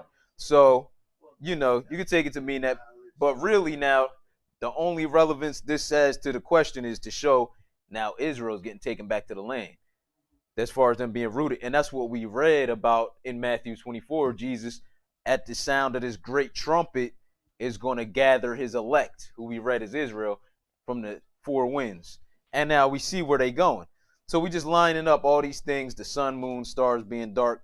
But now we going to read also about this trumpet to line it up with everybody returning to their land again. Yeah. All right, so this is at verse 12, because I know this is kind of the long route, but I want it to be thorough, you know what I'm saying, in knowing all of the things that connect these scriptures we read. Right. So I'm trying to really emphasize that. So Yes, sir. Isaiah 27 and verse 12. All right. And it shall come to pass in that day that the Lord shall beat off from the channel of the river unto the stream of Egypt, and ye shall be gathered one by one, O ye children of Israel. Okay, so now at this time, Israel going to be gathered, and we know the Lord going to be working some signs with rivers drying up and stuff like that. He going to be preparing the way for certain things to happen. So, but we see Israel being gathered here. What else? 13. Yes, sir. And it shall come to pass in that day that the great trumpet. Hold up. The great trumpet? Yeah, that the okay. great trumpet. Yeah, so it's saying the great trumpet because this is the seventh trump. This is sir. The great trumpet. This is the one where a lot of stuff is going to happen. That's why it says the great trumpet. Same thing it said in Matthew 24. It said that the sound of the great trumpet was going to happen, and he was going to send his angels to gather his elect from the four winds. Same trumpet. Yes, sir. And it shall come to pass in that day that the great trumpet shall be blown, and what? And they shall come, which were ready to perish in the land of Assyria, and the outcasts in the land of Egypt, and shall worship the Lord in the holy mountain, holy mount at Jerusalem. So we know when the great trumpet is blown. We read that in Leviticus 25, that on the 10th day of the 7th month, the great trumpet is blown. Everybody was going to return home. It represented liberty. And we see the Lord gathering his people here. We see that not only is Israel being gathered, but in Isaiah 13, all the other nations are going to be returning home too, because anybody that's found is going to be killed. They're getting thrust through. Right. And we read that had the same sign of the stars, the sun, and the moon being darkened that we can read in Matthew 24, which is signifying the Lord about to return. Is that like a hard reset for the world? Yeah, I guess so. So I mean, I'm just saying something like that because everybody got to go back to their land. Yeah, you know yeah. What I mean? And then they got to get their marching orders from Jerusalem. Mm-hmm. Yeah.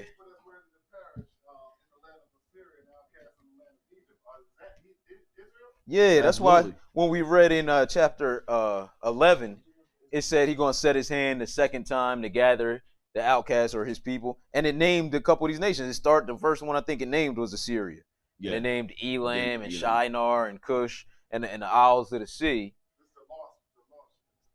Yeah, Israel scattered still. Same thing that we read in Isaiah 11. So this is when you put the scriptures together, you understand that because this trumpet, this great trumpet, which is blown, the seventh trump, it's a lot of other scriptures you could read that show you other things that's going to be happening at that same trumpet. You read about the first resurrection happening at the same time. Because again, these people going to meet the Lord in the clouds, the dead in Christ, going to rise first, meet the Lord in the air. They're going, so shall they ever be with the Lord. But they're coming right back down. Lord come down, he's going to be gathering his people, taking them into the wilderness. So a lot of stuff is happening at the same time, but it's only this one last seventh trumpet that's referred to as the great trumpet. All right. And that was blown on, again, we read the 10th day of the 7th month, which is the Day of Atonement, Yes, sir. in the year of Jubilee, which happened every 50th year. Right. All right. Now let's look at a couple more things. Daniel, because again, we started this out in Matthew 24. We read that when you shall see these signs, and you see that just like you see when a tree is budding or whatever, Right. summer is nigh. When you see these signs, you know that the end is near, even at the door, right? Mhm. So now it's certain things that's not going to be known until the signs is here. Right. So at the time when Christ was telling his disciples, that stuff didn't even pertain to them at all. But he give us some signs that once we see them, he give us a straight timeline as to how long it's going to be. That's why it's going to sneak up on people that's not paying attention. Yeah. And they'd probably be so distracted with everything happening in the world, you know what I'm saying? Yeah, people going to know that, it's not normal what's happening because, again, the Lord going to be pouring out all kind of plagues and stuff. And he going to have some witnesses here, Yes, sir. teaching the truth. But, man is going to continue to get worse and worse because it's going to be a lot of false Christ arising and a lot of deception. And the people that don't keep the commandments, it say that, those that do wickedly against the covenant, he going to corrupt by flatteries. Yeah. So Daniel 8 or 9, 2300 days. Oh, that's 12. Mm-hmm. So we're going to go over to Daniel chapter 12. And we'll pick it up at verse 1. Yeah. All right. Just a second. Mm-hmm. All right. And at that time, shall Michael stand up, that great prince which standeth for the children of thy people. Uh-huh. And there shall be a time of trouble such as never was since there was a nation. Same thing we read in Matthew 24 earlier.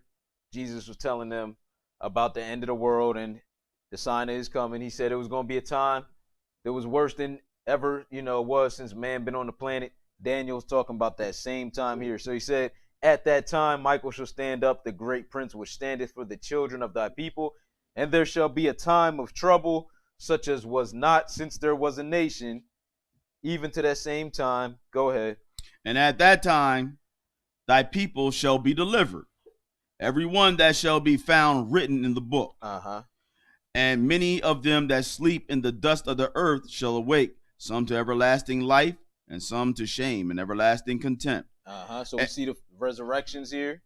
So again, we know the first resurrection is happening as the Lord is descending. So we know we're dealing with the same time frame. Because as soon as he get down here to the earth, one of his first things he's going to handle is gathering his people. But go ahead. 3.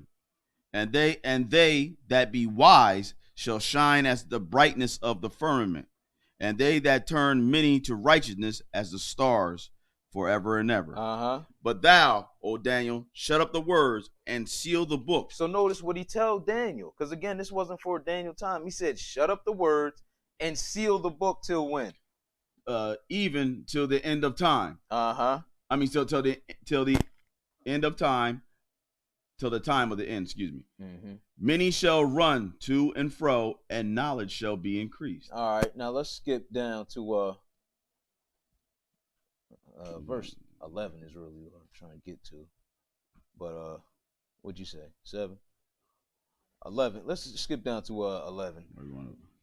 And from that time, and from the time that the daily sacrifice shall be taken away, the abomination and the abomination that maketh desolate set up, there shall be 1,290 days. All right, so now notice what God is telling Daniel about.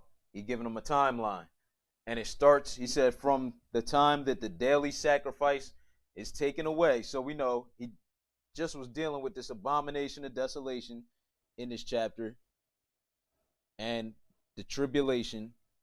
But now he's giving Daniel a timeline, and he say from the time that the daily sacrifice shall be taken away. So we know that this is what they going to start very soon over in Jerusalem. They're going to start doing a sacrifice every day like they used to do back in the days of the Levites. We know they've been training up these priests since they was kids. The Temple Mount Institute, showing them how to do all the sacrifices. They've been doing mock sacrifices since 2016 on Passover and stuff like that. A bunch of people got arrested trying to sneak goats into the city of Jerusalem.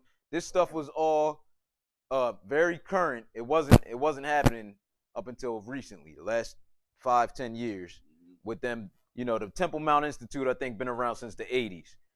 They'd have made all the vessels to go into the temple. So this stuff is right around the corner. They're going to start doing a daily sacrifice. They just, one of y'all, I think, Sister Claudette, y'all sent me the video of them, what do they call it? With the altar. They had sanctifying it or whatever ceremony they had. So they just made an altar to do the sacrifices on a couple years ago, probably. So they're going to get to the point where they start doing a sacrifice every day. And from the time that the abomination of desolation goes over there and stops that, takes it away, it says, and the abomination that maketh desolate set up, there shall be 1,290 days. Go ahead. But go thou thy way. Verse 12.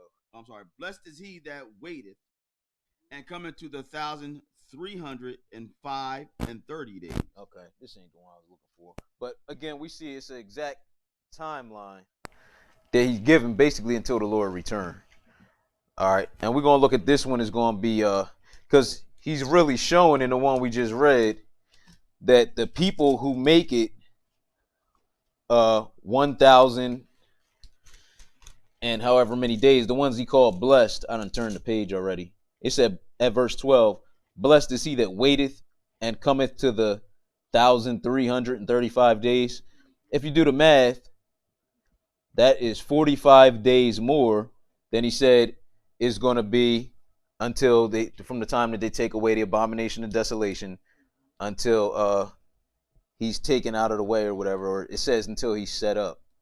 Basically, it's letting you know when the Lord returns, you're going to be blessed if you're still alive 45 days after he get here, because he's coming to clean up the whole world. Absolutely. So this is how accurate of a timeline the Bible gets you. But now he told Daniel, hey, seal it up, close up the book.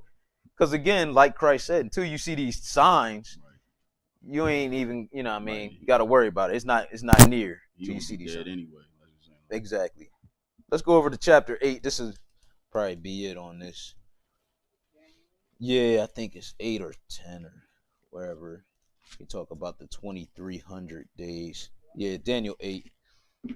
Daniel 8 and 14.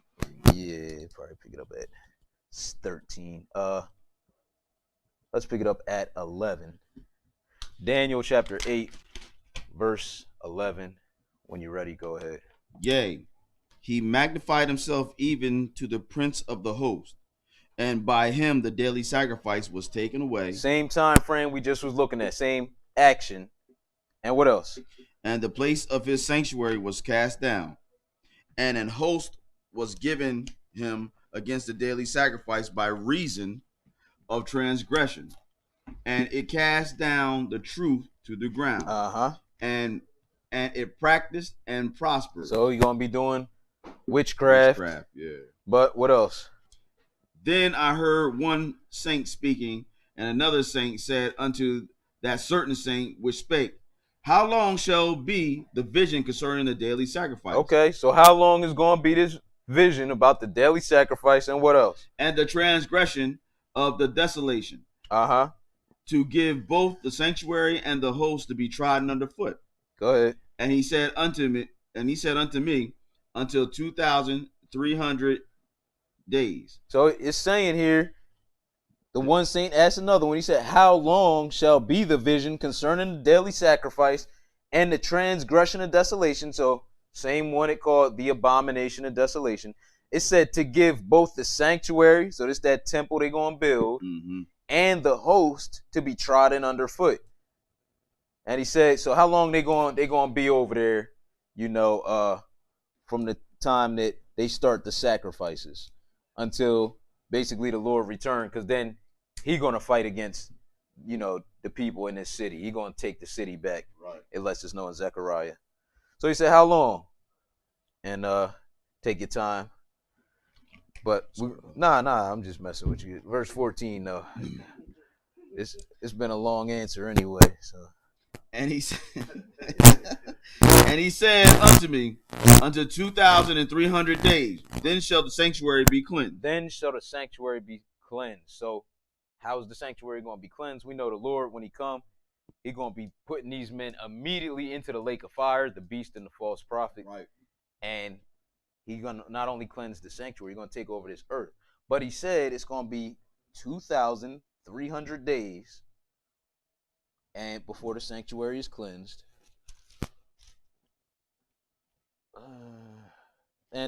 Let's keep reading a little bit. All right, 15. And it came to pass when I, even I, Daniel, had seen the vision and sought for the meaning, then behold, there stood before me as the appearance of a man. And I heard a man's voice between the banks of Uli, which called, and said, Gabriel, make this man to understand the vision. So he came near where I stood, and when he came, I was afraid and fell upon my face. But he said unto me, understand, O son of man, for the time is at the time of the end shall the vision be.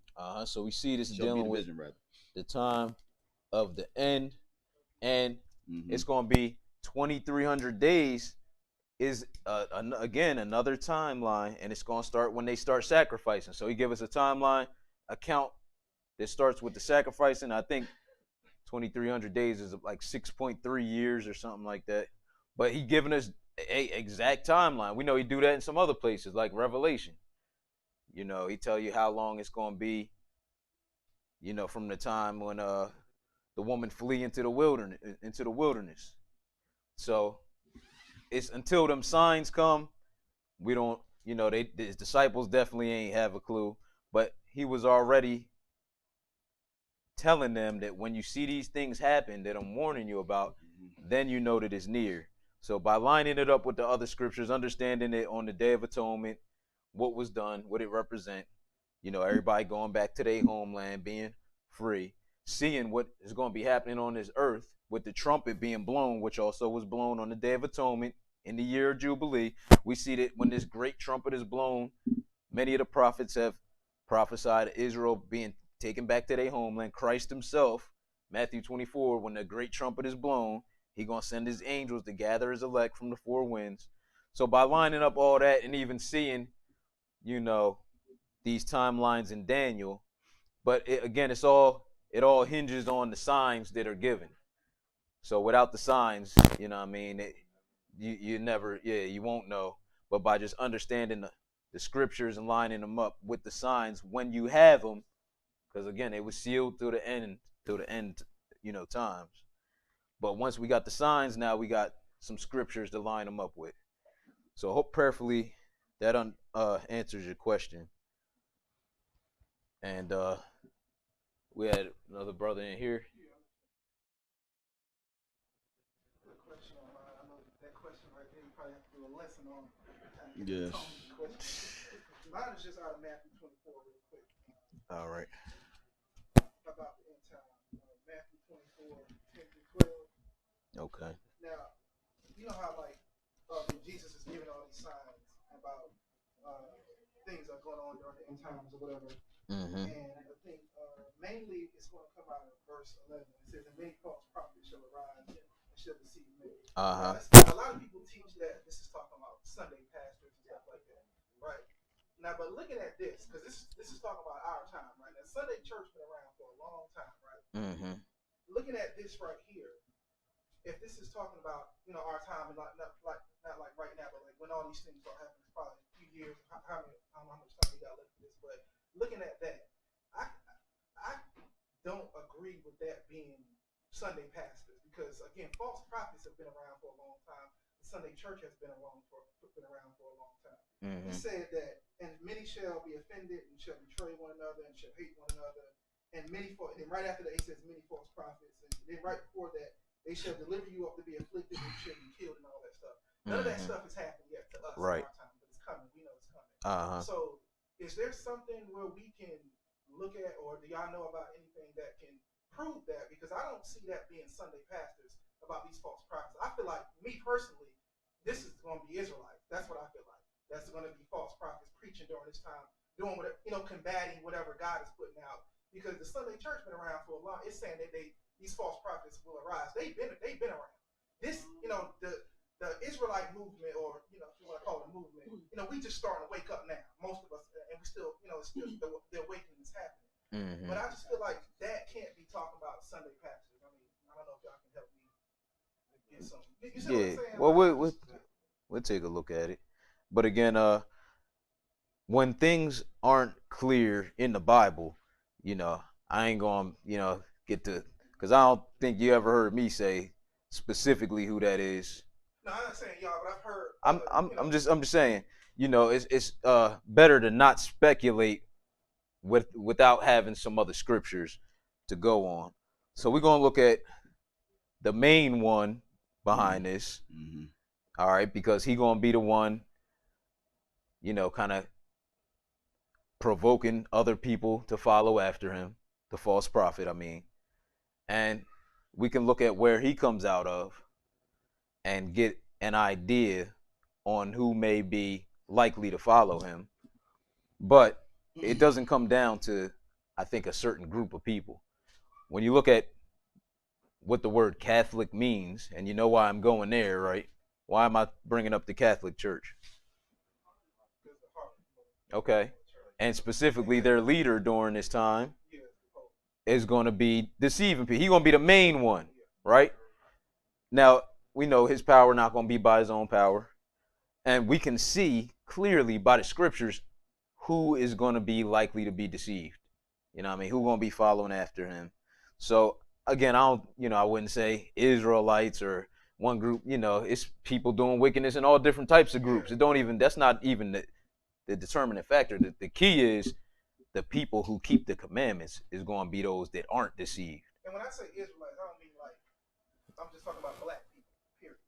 Okay. I ain't talking about people that Israelites that keep. I'm talking about people that's supposed to be Israel. They don't know they Israel. Mm-hmm. But like Sunday pastors, we got a lot of black Sunday pastors. They Israelites.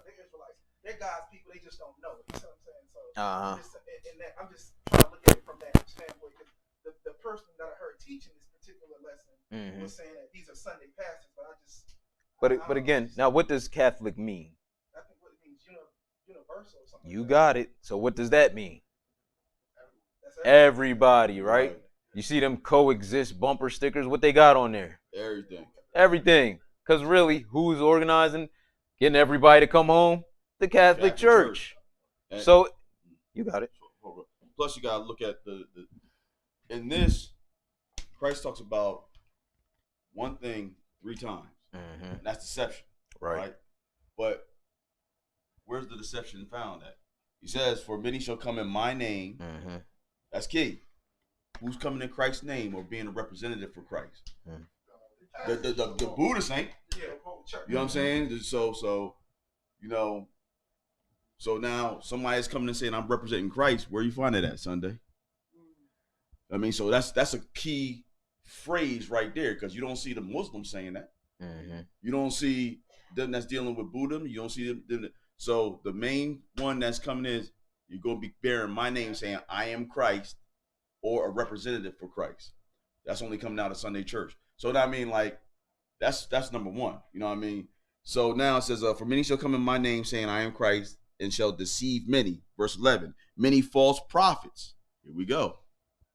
Now we got a false prophet. A prophet is tied to somebody that's talking or getting a message from God. Yeah. So I was like, who's doing that? You know what I'm saying? The Sadducees and Pharisees was doing that too, though. But they was called, but you know, they from God, and Christian, or to be Christ-like, that's what it is, right? So it wouldn't be a stretch for, I don't know who you're talking about, but it wouldn't be a stretch for him to say in these last times, because remember, he said, tell us the three things they asked for in the beginning was when the temple was going to be destroyed, the sign of his coming, and the end of the world. So this is what we're dealing with. So of course, right now, there was no Sunday church there because that's all Israel right there. So the premise was, when is this going to happen? We're talking about the end of the world. And the end of the world, you know, in the first century, wasn't nobody going around dealing with Sunday, the pagans. Mm-hmm. So Christ died, ascended up on heaven. 300 years after the fact, when all the apostles and everything died, here we got Sunday coming in. Right. Which has Christ attached to it. Mm-hmm. So we're talking about the end of the world, deception coming from someone that's claiming to be Christ or Christ-like, Mm-hmm. and where does that come out of? So it wouldn't be a stretch for whoever was talking about it saying that this is Sunday church, because obviously it wasn't there when Jesus was talking. Yeah. Where it's talking about the end of the world. Right. So now we have verse 5, talks about deception, somebody coming in Jesus' name. Verse 11, there and many false prophets shall arise and deceive many. Mm-hmm. Verse 24, there shall arise false Christs Mm-hmm. and false prophets, and shall show great signs and wonders, insomuch that if it were possible, they shall deceive the very elect. So now, 3 times you're gonna see him talking about false Christ and false God. That's wait, that's like ding ding ding. The Lord's telling you this is where the great deception is going to come out. So now, since 300, year 300, all the way here, Chris, you did a study on this. How many different churches or branches of the Roman Church is there? You know, you have Methodist, Episcopalian. You know, it's like so many different, but all roads lead back to Rome. And which is what? The mother church, which is the vicar of Christ. Exactly. Many won't come in my name, so the bishops are dealing with his name also. You know what I mean? And everybody is dealing with Christ's name. So where the false prophets at? Sunday church. Right. You dig? So even if they are, it's some black people in there or whatever, you know, some Israelites in there, the movement is by this Catholic Church. So whether you call it Sunday church, the Catholic Church is the one that made the laws to make it Sunday. I quoted that in the lesson, and it wasn't, let's say, the Catholic Church, but it was the Roman emperor. And we know there became a division between the emperor and the popes. They were struggling for power. But I just group them all together and say the Catholic Church. Makes it easier to understand. So whether you call it the Sunday church, the Catholic Church, they are the ones that Satan is going to be using as this beast that's going to come out of the bottomless pit, right? Right. They're going to go into perdition. So they're going to be the ones we could read about, you know, unclean spirits coming out of the mouth of the false prophet, provoking people, you know, hyping the people up to go fight against the Lord. They're going to be the ones behind the scenes pulling the strings, all right? So, again, we ain't going to speculate, but let's look at what the scripture says about who, you know, because whether you call them Sunday or whether you call them the Catholic Church, they are the ones that changed the Sabbath day to Sunday. And, you know, I guess oftentimes it's taken like we, you know, just attacking Sunday churches. And, you know, well, the Bible is speaking against this stuff. You know what I'm saying? So it's not to like focus all the attention on them, but the same ones, you know, that the Bible is pointing at as being the whore, you know what I mean, the harlot, and the mother church, and all of these other things, they are the ones that changed the day over to Sunday. And yeah, there's been plenty of Israelite groups that followed along with them, Baptist churches and all of that. Right. But guess who the head is? Guess who is controlling it? It's Rome. So, you know, I don't think it's going to be just one nationality. You know, gonna be all type of people. Whoever really don't understand the Bible is liable, because they say now even the very elect could be deceived if it were possible. All right. And it says false prophets too. So you know that you know, it don't say Sunday here, but then with the false prophet, that's going to encompass wicked Israelites. You dig what I'm saying? Exactly. It's going to be wicked Israelites too. Exactly. You know what I'm saying? Yeah. So To don't. me, Yeah. personally, I feel like the Sunday church is diminishing right now. That's what I feel like they're kind of like, it's like diminishing right now. So I was kind of looking at it from the standpoint of by the time this stuff happened, the Sunday church power won't be like it was before. Like, you know, like when I came into the truth five years ago, Sunday church, it had a strong grip, you know, but to me, I feel like it's kind of diminishing right now. Like people are leaving church and they're finding out about, even if they're coming into the truth, just leaving church, period, because of all Yeah, it's bogus. Yeah, you can on. see it. Yeah, the Lord's waking up His people. So I'm just Right. like, how they gonna still be deceiving people when it's like diminishing, and especially at this time, whenever this starts happening, you know, people getting killed and stuff like. I just felt like they weren't gonna have that kind of power. Well, at that we'll time. read. Right, we're gonna start off right here because it's gonna be a reason why they have more power at this time, more people following them at this time. As we read in Revelation, the world gonna wander after the beast. Right. Whose name's not written. Now, why are they wandering after the beast at that point? Because now it done came out of the bottomless pit. So again, it's hidden right now. We don't see, you know, and yeah, the Catholic schools shutting down all over, and you know, but the world is going through a depression. We just seeing the very beginning of it, Right. and we know what the Bible says. Who, better yet, is going to emerge as a ruling power. All right, and that's what we got to focus on, because the Bible it done already told us what's going to happen.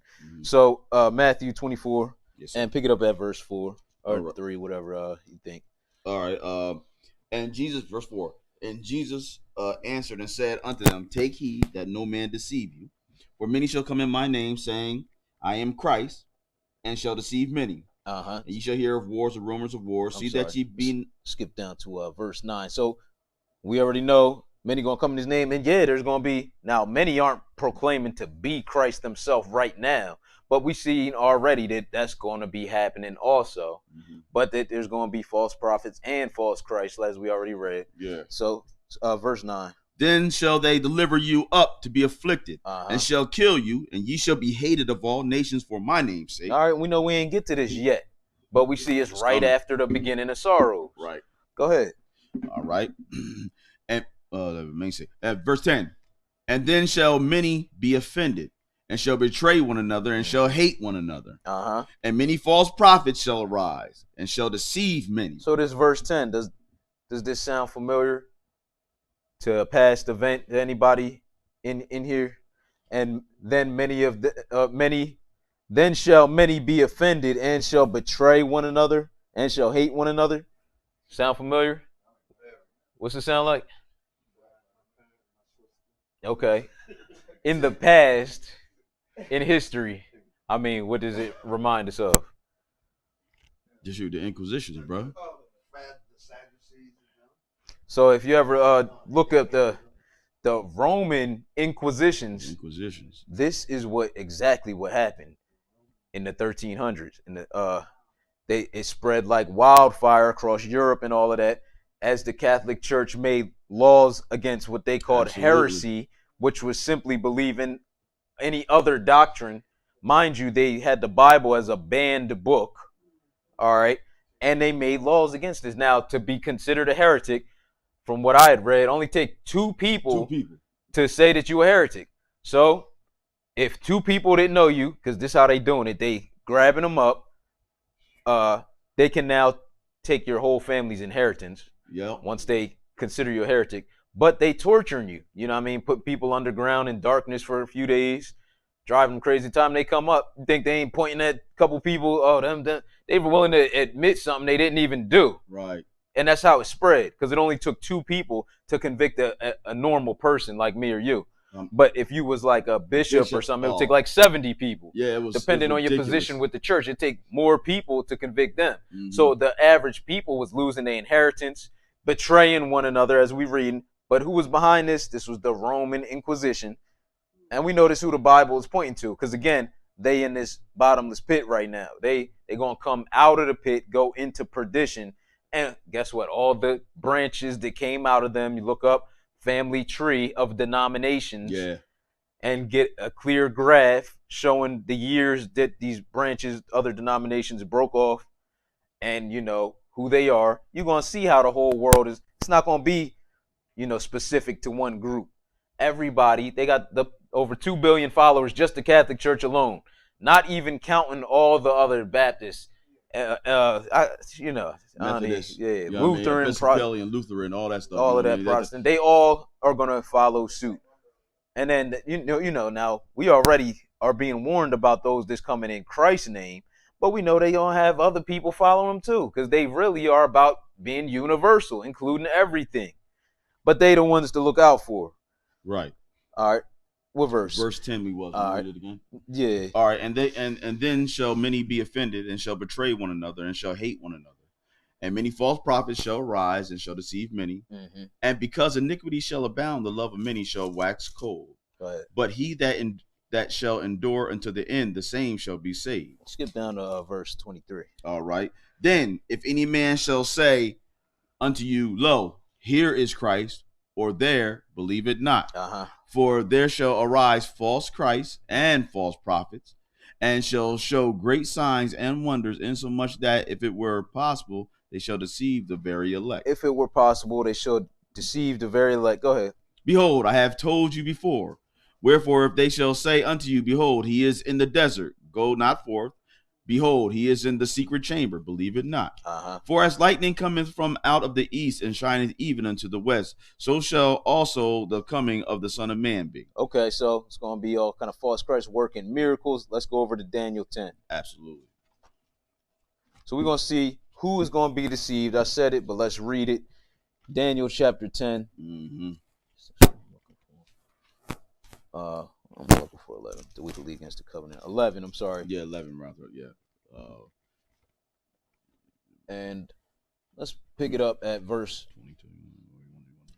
We're going to do 31 because I really just want to show what the determining factor on who's going to be deceived, because Daniel 10, you said? I'm sorry, 11 and 31. Because what we read was in so much that if it were possible, they shall deceive the very elect. Right. So let's see who's liable to be one of these people deceived. All right. Go ahead. And arms shall stand on his part. Armies, go ahead. And they shall pollute the sanctuary of strength. Uh-huh. And shall take away the daily sacrifice. We done read about this already. Go ahead. And they shall place the abomination that maketh desolate. And we know where he comes out of. This is going to be one of the popes. They're going to place him in this temple. So we dealing with Rome. They coming out because the world going to tell you, history is going to tell you Rome collapsed in whatever year, 400 or 500 some AD. Yeah.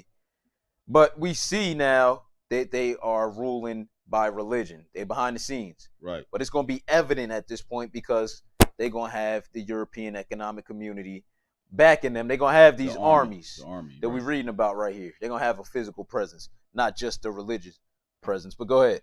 32. Uh-huh. And such as do wickedly against the covenant. Against what? The covenant. What is the covenant? Good. It says that Deuteronomy 4 and 13, I believe. So, such as do wickedly against the covenant shall what? Shall he corrupt by flattery. Uh-huh. But the people that do know their God shall be strong and do exploits. Okay, so those that don't keep the commandments, is what it's saying, are going to be subject to his influence. Now, right. Let's skip over to they're going to be strong. They're going to do like even more than may be required. They're going, you know what I'm saying? They're going to go all out, basically. Right. All right. But trying to see. Let's go over to chapter. You even talk about it in Revelation. Yeah. Those whose names are not written in the book, you know what I'm saying? You're going to be able Yeah, they're gonna wander after the beast. Yeah, and I want to get there. While we in Daniel, just read one verse. Yeah, no, that's good. I appreciate you. 8. We're gonna go over to chapter 8. maybe 2 verses. Pick it up at 23. All right, 3 verses.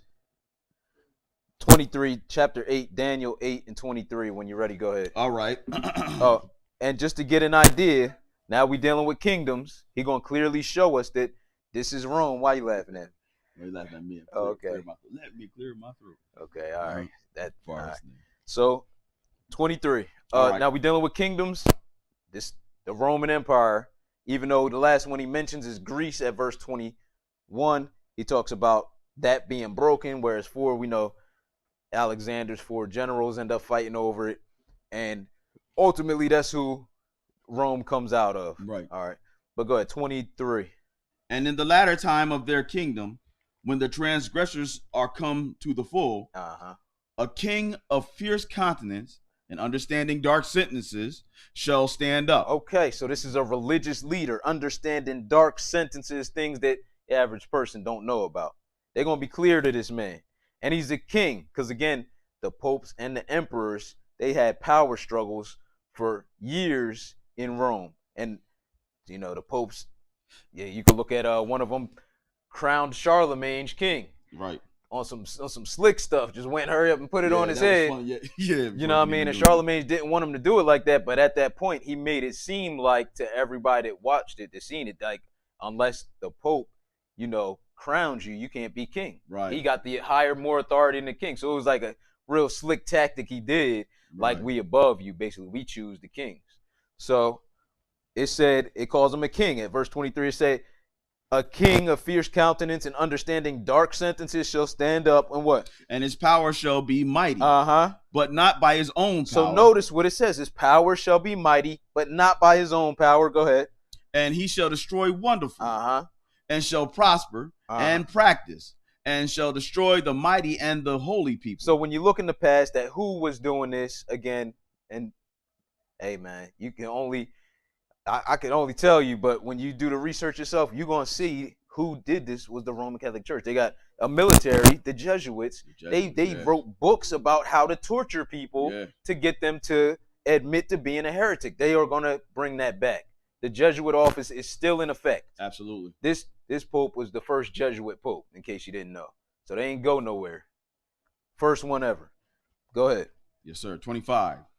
And through his policy also he shall cause craft to prosper in his hand. Okay, and this is witchcraft, and we just read his power is going to be mighty, but not by his own power. So he's going to cause craft to prosper in his hand, and what else? And he shall magnify himself in his heart, and by peace shall destroy many. And he shall also stand up against the prince of princes, but he shall be broken without hand. Okay, so Jesus going to come throw him in the lake of fire, just like we read in Revelation, which let's go over to, I think, chapter 12. 13. Okay, you're right. 13 indeed. So Revelation 13. And we just going to line it up because the book going to tell us, again, anybody that's not keeping the commandments subject to be a follower of this man. But now as far as who the leaders are, he been pointing at this nation since all the way back in Daniel time. Right. He been letting us know. Now, everybody that come out of them can be a follower. They going to probably have people of all kind of denominations claiming to be false Christ. But they're going to be under the umbrella of the Catholic Church. Because that's the one we're going to see Satan operating directly through. Revelation 13. Pick it up at verse 1. Yes, sir. And I stood upon the sand of the sea and saw a beast rise out of the sea, having 7 heads and 10 horns. And upon his horns 10 crowns. And upon his heads the name of blasphemy. Okay, so we know with this, well, go ahead. And the beast which I saw was like unto a leopard, and his feet were as the feet of a bear, and his mouth as the mouth of a lion.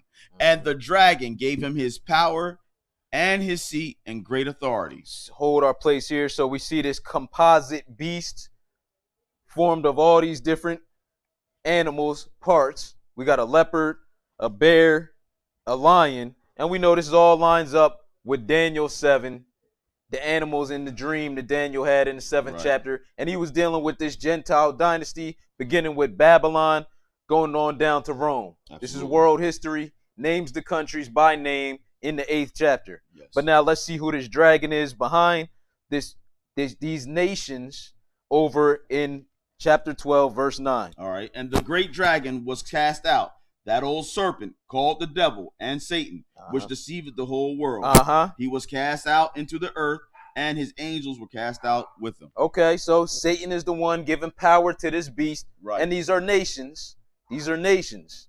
All right. But go ahead. Back to chapter 13 and verse 3. All right. And I saw one of his heads as it were wounded to death, and his deadly wound was healed, and all the world wondered after the beast, and they worshiped the dragon which gave power unto the beast. Okay, because this is what we read in Daniel. He said his might was going to be powerful or whatever, but not by his own power. Right. That's what we read. He was going to cause craft to prosper, but it wasn't going to be by his own power. So we see Satan is the one behind it, and he's given the power to none other than, this is the Catholic Church. Right. So again, they're going to have followers, but they've been hidden for some time. Again, history going to act like, hey, they not even here right now. Even though they got more religious followers than anybody on the planet, history going to act like Rome doesn't exist anymore. Right. All right. But you got to sign a treaty to get into the economic community. Right.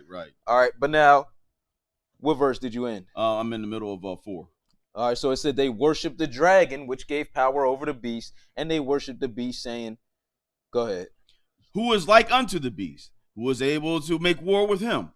And there was given unto him a mouth speaking great things and blasphemies, and power was given unto him to continue 42 months. Okay, so now we know who the main leader is. This is what we wanted to get to. This is going to be the one that any other false Christ or false prophets, they just going to be following his lead. So, again, it's not specific as to denominations or races. Anybody that's not keeping the commandments going to be subject to be following after this man, whether knowingly that he is false or not. All right. Yeah, keep going. Okay, go. 42 months. All right, verse 6. And he opened his mouth in blasphemy against God, to blaspheme his name and his tabernacle and them that dwell in heaven. And it was given unto him to make war with the saints. Okay, and for anybody that don't know, this is what his title even is, blasphemy in itself.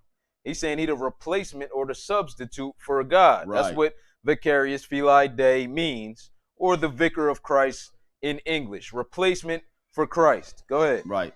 And to overcome them. And power was given him over all kindreds and tongues and nations. All nations going to be subject to this man. As we all know about the mark and all that. Go ahead. All right. And all that dwell upon the earth shall worship him, whose names are not written in the book of life of the Lamb slain from the beginning, from the foundation of the world.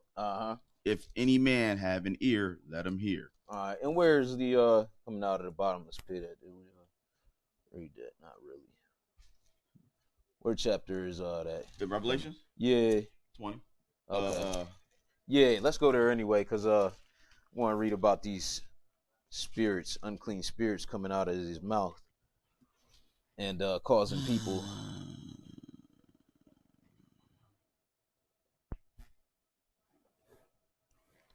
Where is it? 19? I think, yeah. I might want 19. Proceed out of his mouth the ring or sling. That might not be. Where is it at? Anybody know where is it talking about this bottomless pit going to ascend down? The one where it talk about the beast that ascending out of the bottomless pit.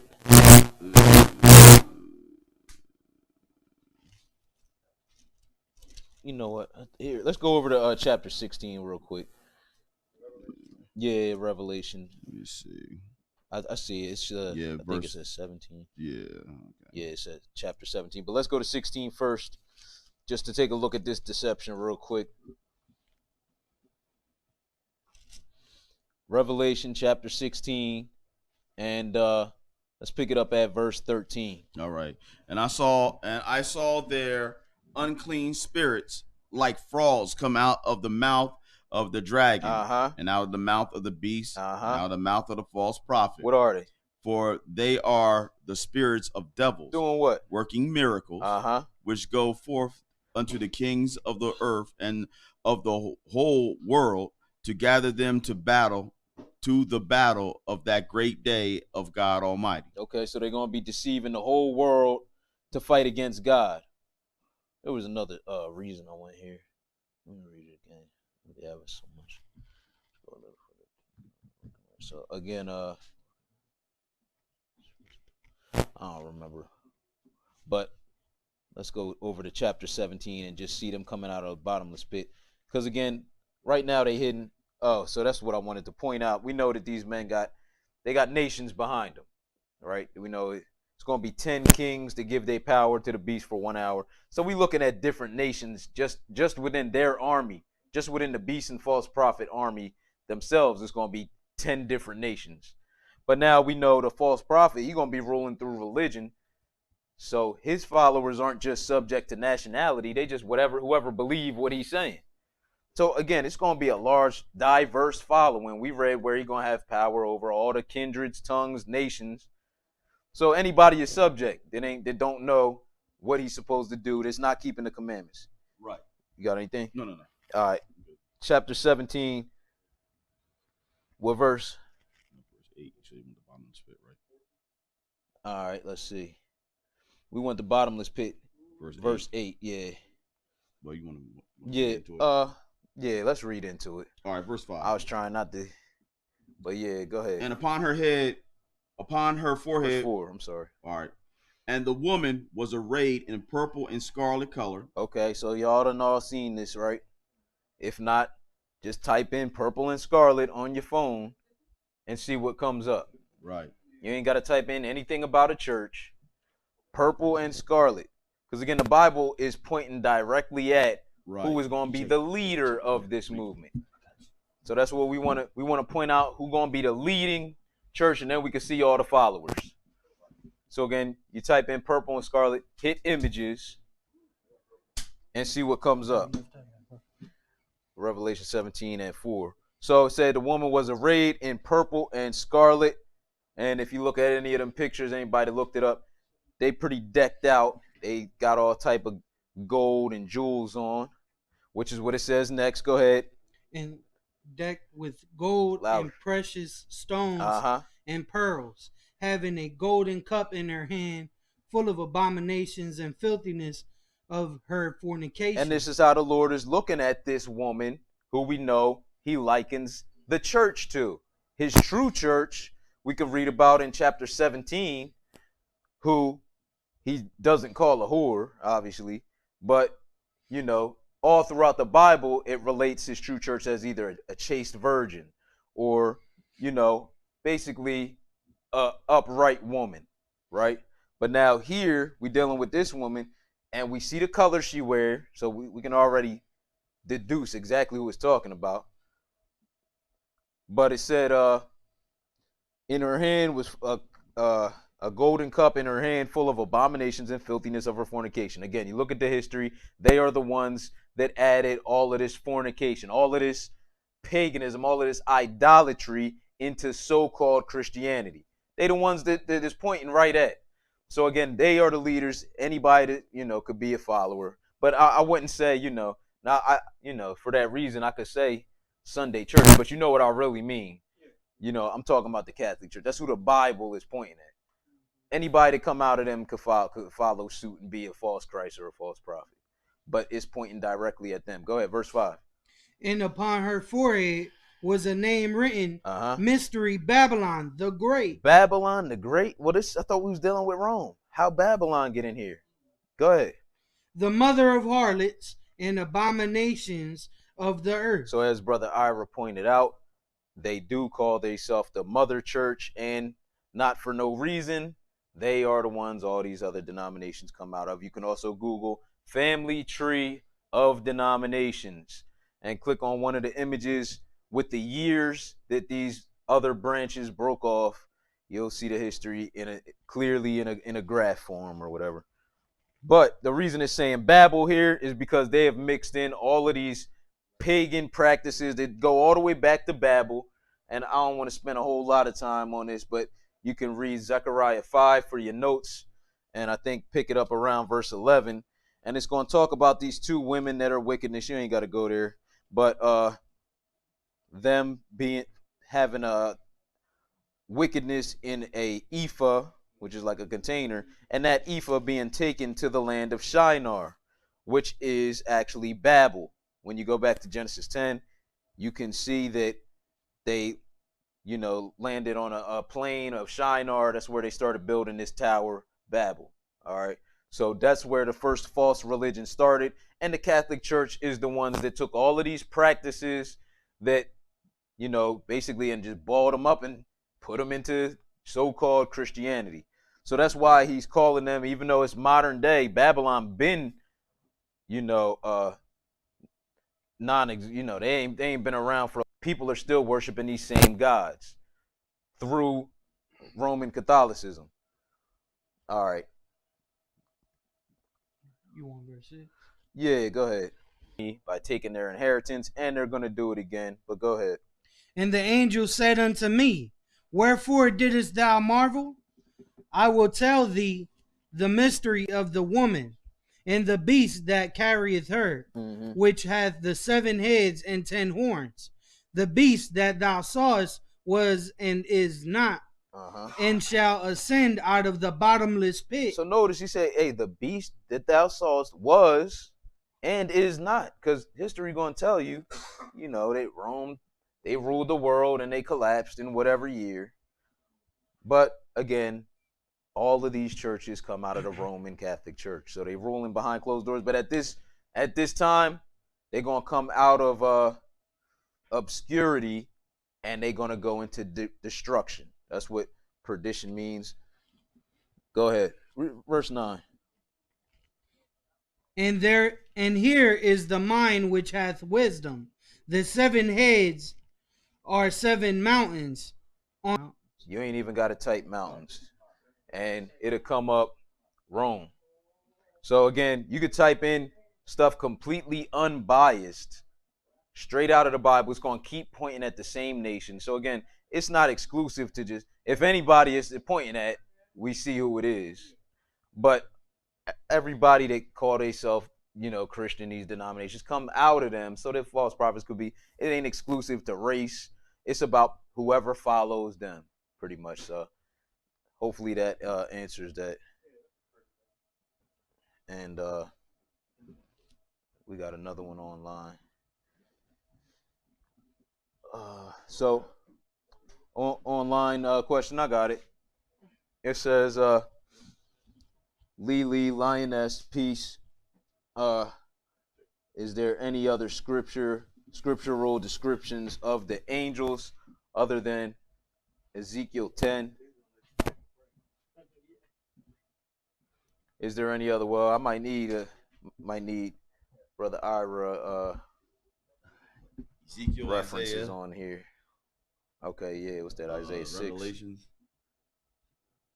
Isaiah 6. Okay. Ezekiel. What did you say out there? Scriptural descriptions of the angels other than Ezekiel 10. Yeah. So Isaiah. Isaiah 6, right? Yeah. Yeah, that's Those the are only one I really can think two of that we could talk about. is Isaiah 6, besides Ezekiel 10. I thought it even had it a little earlier in Ezekiel, but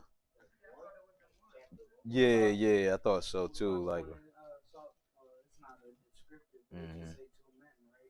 Yeah, it's a lot of just those. A lot of those, yeah, in man form. You know what I'm saying? But as far as I don't think so. With the script, we see like the 4 beasts or whatever. Beasts. But Revelation, we don't get like, I don't think you got a little description, just a. Just read those two. Yeah, because we ain't got much on that. Right, not really. I know cats don't want to see an angel in his full form. They be having anytime you see anyone come in contact with an angel, it's never no walking apart. Even with is it Manoah? Yeah. Manoah, when they came doing, the angel came through in a man's form, after it went up in the flame, he realized that he was with an angel, man, and then immediately like death was there. It was like, man, we dead, we undone. The wife had to bring him back, like, Like, he the just Lord. told you all the Lord, stuff yeah, it was yeah. going to happen. He ain't going to kill you. Ain't no. Yeah. It's never no walk in the park. So you want to look at Isaiah first? Yeah. Or you want to Whichever you think. All right, let's go with Isaiah, then we go with Ezekiel. Okay. Isaiah chapter 6. I think it started on Start at 1. Yeah, 6 and 1. All right. You want me to read? Or, I'll read it. You go ahead. All right. All right. In the year that King Uzziah died, I saw also the Lord sitting upon a throne, high and lifted up, and his train filled the temple. Above it stood the seraphim. Okay, so we got this term here, seraphims.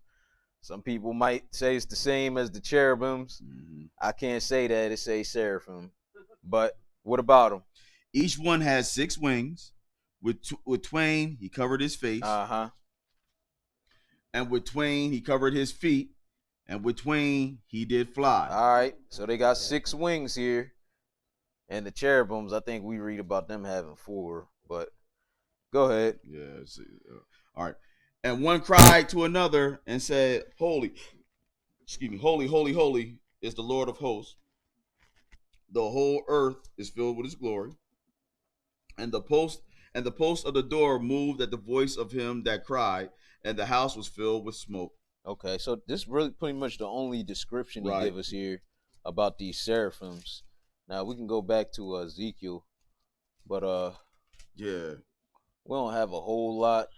I mean, we see them in different forms, but as far as they how they really appear, I guess, when they're not portraying a person or a fire, because we know, like it says in Psalm 104:4, he maketh his angels spirits and his ministers a flame of fire. So we see a lot of examples of angels appearing as fire, but as far as they actual form, like we see in Ezekiel, I can't think of many examples. Just Isaiah, Ezekiel, maybe a little bit in Revelation, like the brother said. Yeah. So I know they mean like in how they actually appear by them putting Ezekiel 10 as a reference. Two. Yeah. With 2 face, 2 feet, 2 swung. Yup. Yeah. Yup. Same term he used back in Genesis, He said, therefore shall a man leave father and mother and shall cleave unto his wife, and they twain. So, it mean they 2 shall be one flesh. So it just mean 2. But I don't understand is why would he cover his face and his feet? Yeah, but wait. You hung in there a long time, Brother Joe. He didn't. That's all right. Yeah. Oh, man. Nah, I don't know, bro. So you want to do 1 and then 10 first? James, his windows is down. Oh, man. He Anybody windows came down? back in there? Yeah, it sound like it's raining. Yeah. It is pouring? Yeah, it is. Everybody know that their windows is up. All right. Where you at? 3. We got Ezekiel 1, and then we got Ezekiel 10. Okay. Both cool. You know what I'm saying? Yeah. So now we go into Ezekiel chapter 1. Get right to it.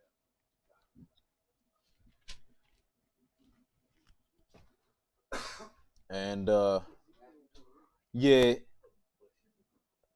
We can do Satan too. What he look like?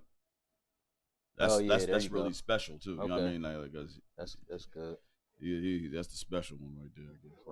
Right. All right. So Ezekiel 1. And verse 4? Yeah. Go ahead. And I looked, and behold, a whirlwind came out of the north, a great cloud, and a fire enfolding itself, and a brightness was about it, and out of the midst thereof, as the color of amber, out of the midst of the fire. Also, out of the midst thereof came the likeness of 4 living creatures. And this was their appearance. they had the likeness of a man. Every one had 4 faces. So now this term likeness, same one we see back in Genesis 3 and chapter 2.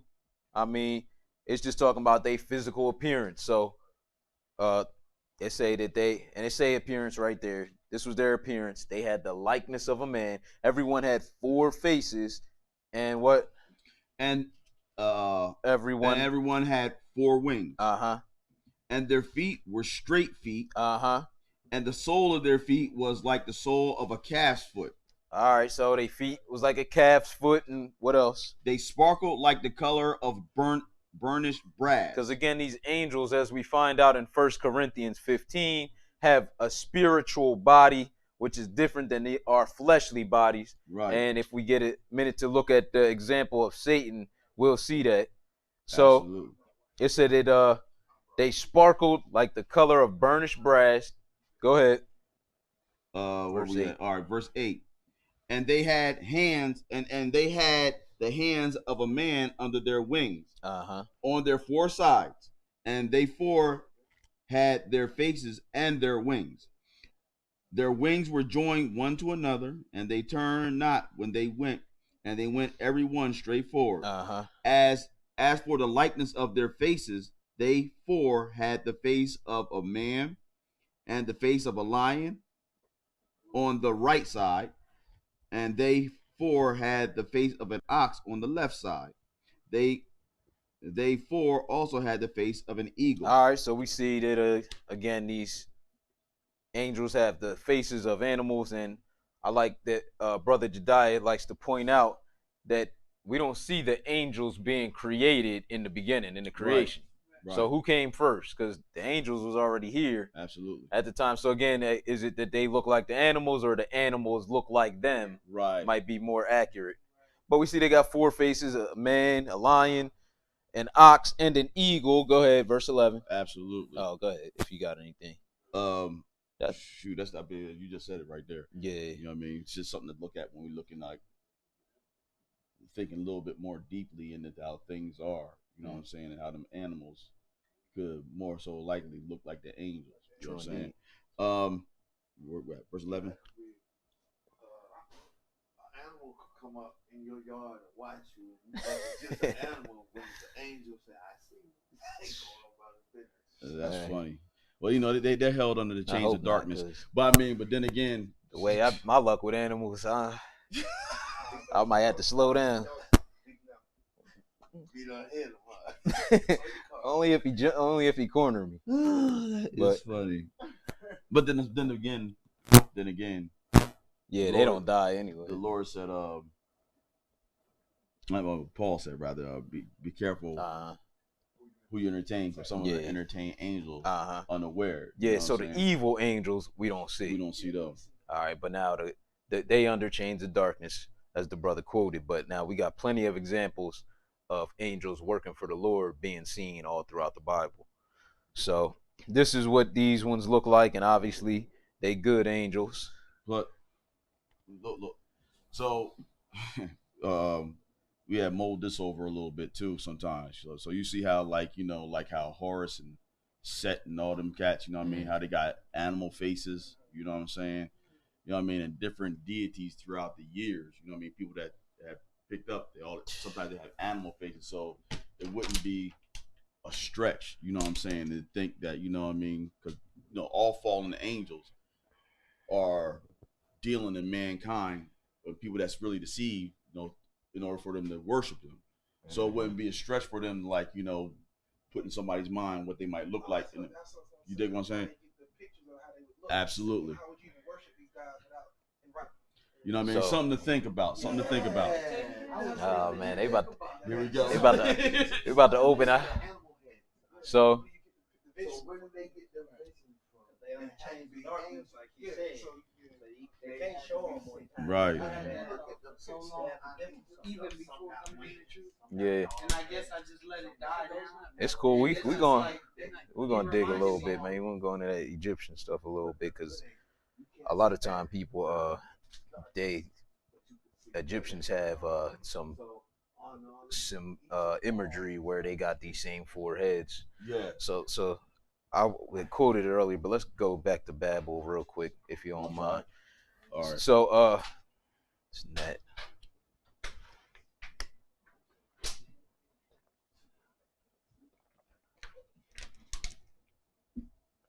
All right, peace, sis. Have a safe trip. Peace. Have a blessed week. With that too, also thinking about it like this, and from this level of, you know, we're gonna do it.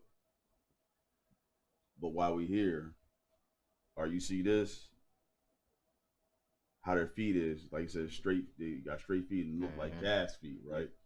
You know what I'm saying? So there's 4 faces on the side, so they can appear, you know, as a man if they want to. You know what I'm saying?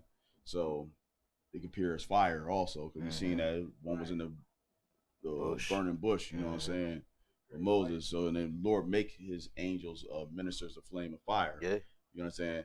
So you seen the angel.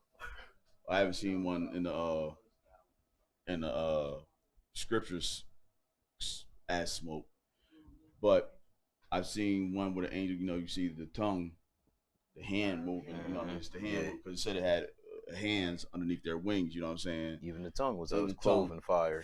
Yeah. Right. So you know what I mean. These are like the clearest descriptions of an angel that we can see in the book. Now, then we got Satan. You know what I mean? So we can see what Satan looked like. You know what I'm saying? So so we see the one that had a face of a lion, an ox, and an eagle. All right. In chapter 10, it says the same thing. At verse 14. Hey, let me read for you. Yeah, go ahead. No. Remember, it's an innumerable amount of angels. And then you got 4 living creatures, so they set apart. These are 4 up here, and all 4 of that same. Right. Right. So they're set apart. These are ones that set apart from whatever. You know, you probably be amazed at what all the angels look like. They're innumerable. You know what I'm saying? So and we can't read this. I wouldn't even want to speculate, but as we was thinking, you know, like how many species of animals do we have? That's what I just thought about. They still search animals.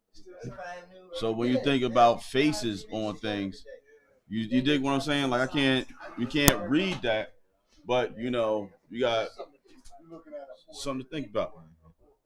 So they was there first, so that means God took the features of them and made the animal. Good, yes, sir. I mean, I wouldn't. We can't. Millions of angels. It's innumerable. It seems like you're one angel got 4 animals.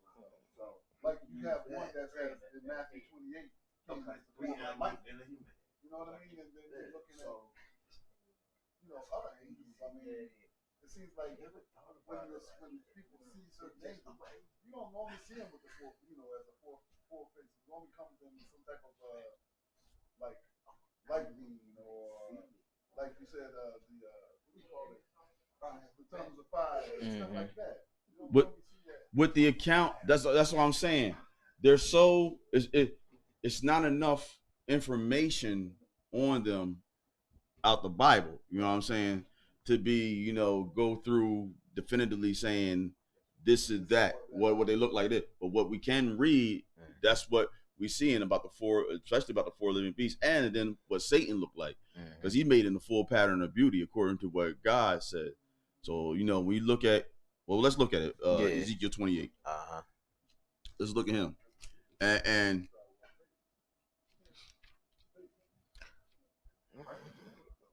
say again. Did you say something? Oh, okay. Who, Satan? It's him. Period. I mean, it's him. Period. Yeah. You know what I mean? But he's a cherub. So if he's a cherub, all the other cherubs got four faces too. You know what I'm saying? So let's look at it. Pick it up at verse 11, bro. This is Ezekiel 28 and 11. Moreover, the word of the Lord came unto me, saying, Son of man, take up a lamentation upon the king of Tyrus, and say unto him, Thus saith the Lord God, Thou sealest up the sum, full of wisdom and perfect in beauty. Thou hast been in Eden, the garden of God. Every precious stone was thy covering, the sardis, topaz, and the diamond, the beryl, the onyx, and the jasper, the sapphire, the emerald, and the carbuncle, and gold. The workmanship of thy tabrets and of thy pipes was prepared in thee in the day that thou wast created. Keep going. Thou art the anointed cherub that covereth, and I have set thee so. All right, stop right there. So now, when you go back to Ezekiel 1 or Ezekiel 10, you know what I mean? Let's go to Ezekiel 10. Mm-hmm. You hold your finger there. Go to Ezekiel 10, right?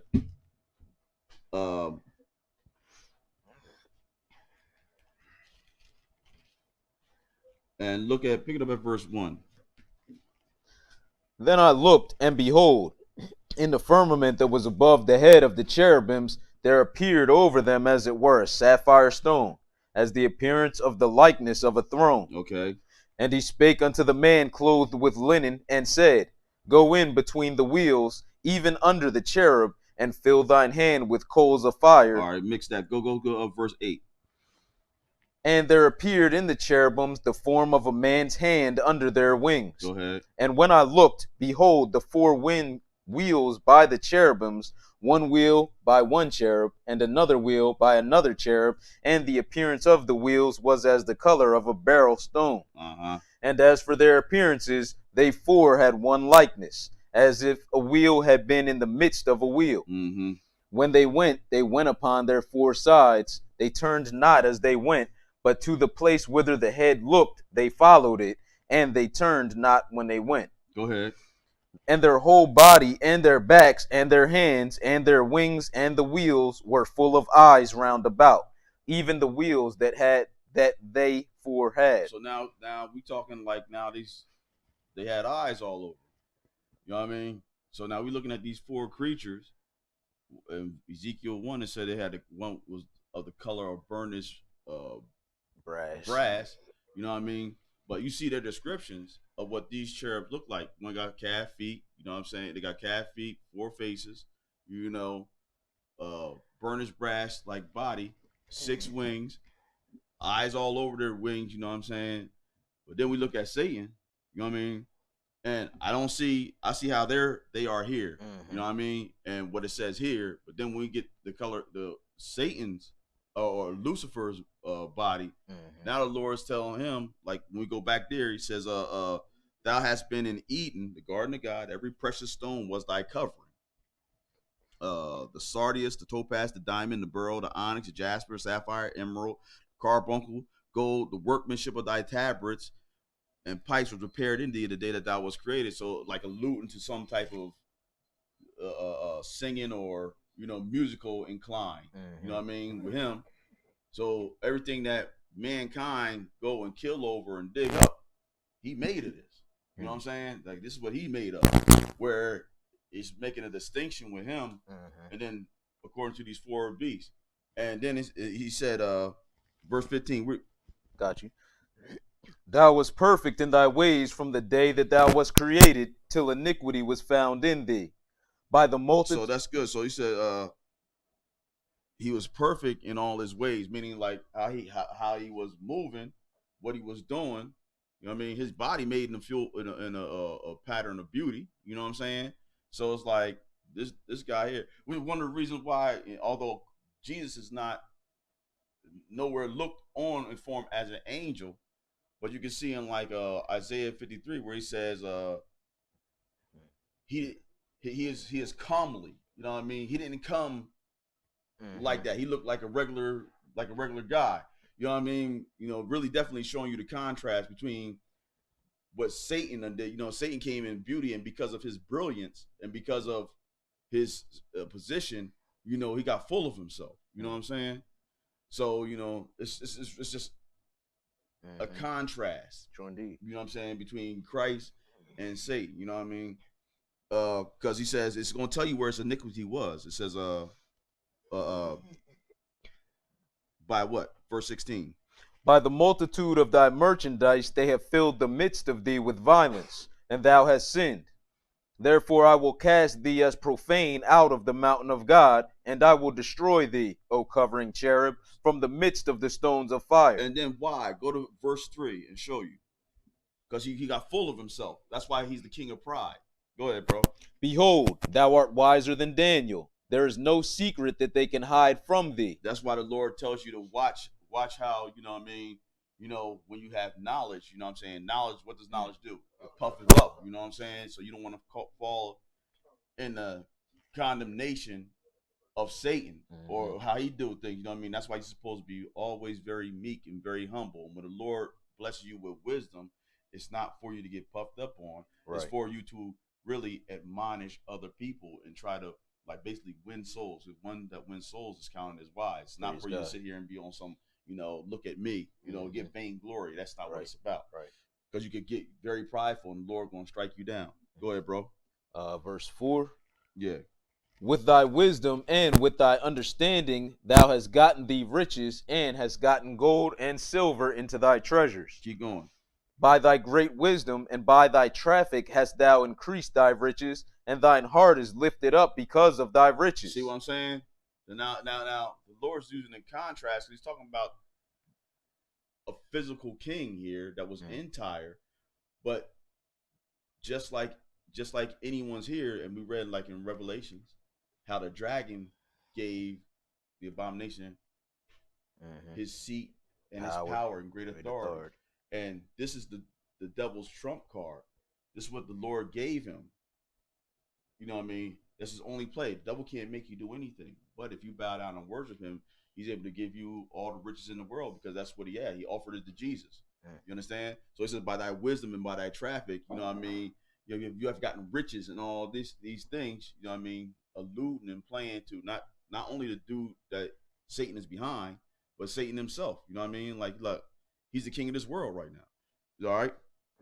And so, but his body is made of all these precious stones. Like, he's very beautiful. You know what I'm saying? And he could talk with wisdom. That's why no wonder why Eve was smitten by the bro. You know what I mean? Like, should have just not talked to him. But you have anything else? Let me see. Nah, that's it. What about those angels? Did we talk about those two angels that rode to and fro on earth? We don't really get a description of the other angels. You know, No. Well, the ones we just read about had the eyes all over them, but the ones that in Job, they say they go to and fro. Although, yeah, just to say they the eyes of the Lord. Yeah. Right. You know. Satan falling as lightning. That's why, and another thing too, like when you see people with lightning bolts, you know what I mean? Lightning bolts on, or like in music videos and stuff of that nature, you know what I mean? Record covers and things of that nature with lightning on it. That's really like sometimes a representation of Satan. Because the Lord said, I beheld Satan fall as lightning, you know what I mean, to the earth. You know what I mean? Because he's the one that gave the order to cast him out. So it's like they use that because people are very symbol illiterate. You know what I mean? Because that's how like the elite really be talking, right? Through movies and symbolism. Like they're not dealing. So like we come here earlier today and we were seeing like the connection between Islam and all type Catholicism, of right? Yeah, definitely. And so they was doing a whole bunch of boom, like that. Yeah, exactly. They would take where you get the stars and squares, crescent moons, and all that stuff. Like people don't understand. Like they be putting these in pictures, and you think it's really nice, but it's really talking about like really alluding to sexual things. You know what I mean? And we have no clue about it. Why you looking at a picture like, oh, why is there a crescent moon there and things that like, but what it's really saying is like the sun is being, you know, like plunged into the womb and all this, you know what I mean? But this is what it is, you know what I mean? And then it's going to give birth to the sun or whatever, you know what I mean? Like, it's just stuff like that we're not really privy to. So, with the lightning one, this one just was the lightning that was the spirit of Matthew when the angel came and was standing there at the tomb. When he was, oh, yeah, see, exactly. Yeah, we read that today, too. Yeah. Yes. So, you know, and it was a wonder because the gardeners were shook, but Mary and both the Marys was like, you know, I guess he turned it off. See, that's nothing. See, we don't be knowing. You know what I mean? Because it's like to them, when you read it, it sounded like they passed out. the gardeners did. Yeah, but the guards. That's what I'm saying. But that's what I'm saying. Like, is it because of who Mary was? Maybe the angel. That's what I'm saying. Like, just like with Manoah and his wife, like that power, so to speak, wasn't on, and they looking at him like talking to him while they're preparing the food and everything and all that stuff. And he wouldn't even eat the food. He just put his staff on it, and then once he put his staff on it, and then came to that, went into the fire and sent it up. Then it was like they got shook like that. You know what I'm saying? Because it's like he didn't let it be known, like who he was. You know what I'm saying? So even in instances like that, what else happened? There's another instance where what happened? It's a lot of stuff. Man, the Lord was, Paul. Oh, okay. When the Lord was talking to Paul heard him, or Saul heard him, and the people that was around him just heard thunder. You know what I'm saying? And they seen the light, but they ain't hear the voice. Yeah, right. You know what I'm saying? Like, so that realm is something that we really don't know in full detail like that. And the little bit that they do have here is like that's all we have to go off of. You know what I'm saying?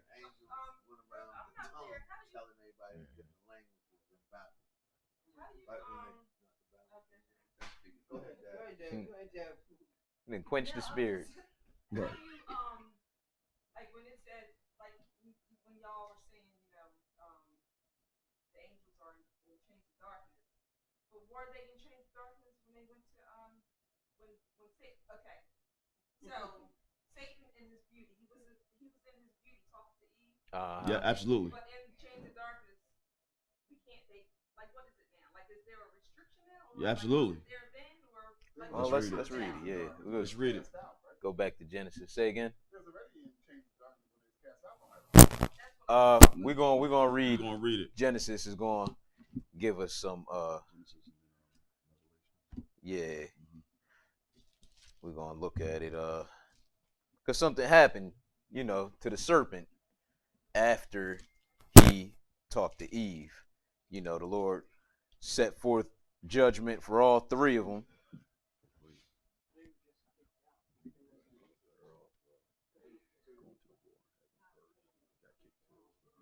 Yeah, however you want to do it, we can do that. All right. I guess I'm reading. You got it. Yeah.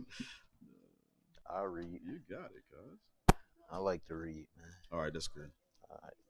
Go to Revelation chapter 12. Yeah. Nah, that's good. Yeah, you can hold your place if you're there already in Genesis. We're going to go back to Genesis anyway. So we know that in Revelations. All right, brother.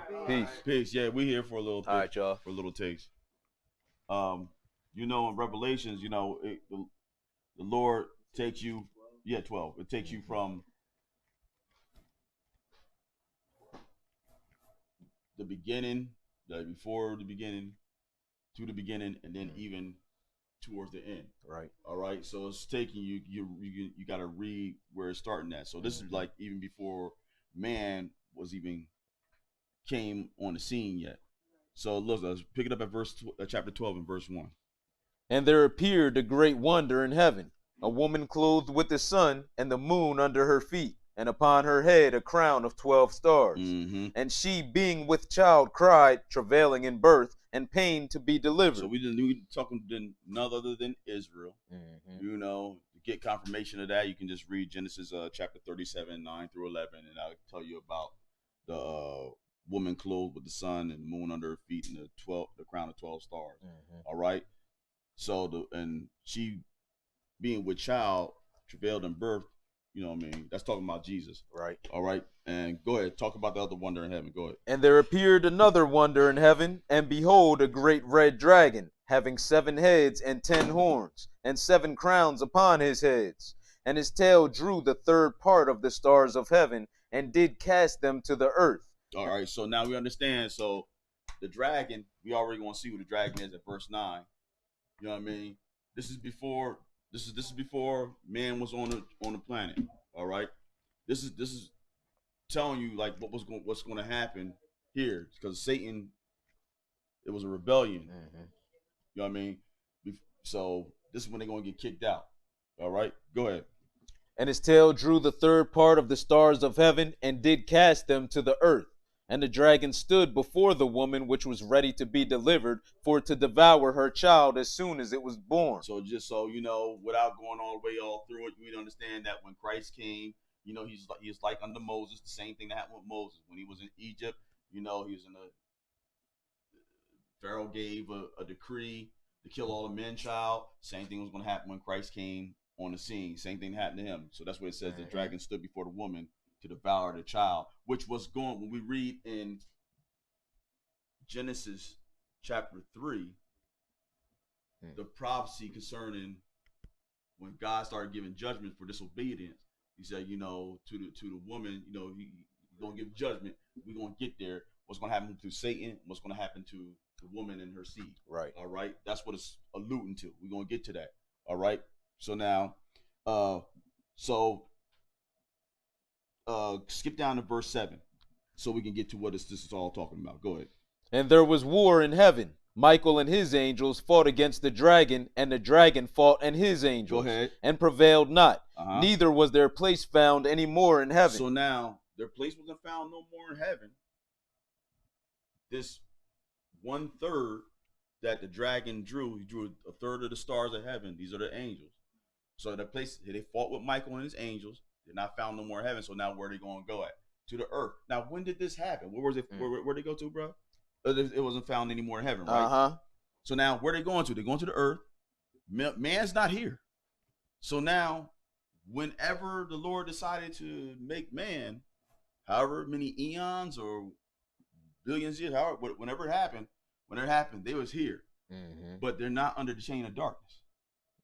Right, because we read now in Ezekiel 28, we read, thou hast been in Eden, the garden of God. Right. So who was he talking? We know that was talking about Satan. It was only 4 people in the garden of Eden. Right.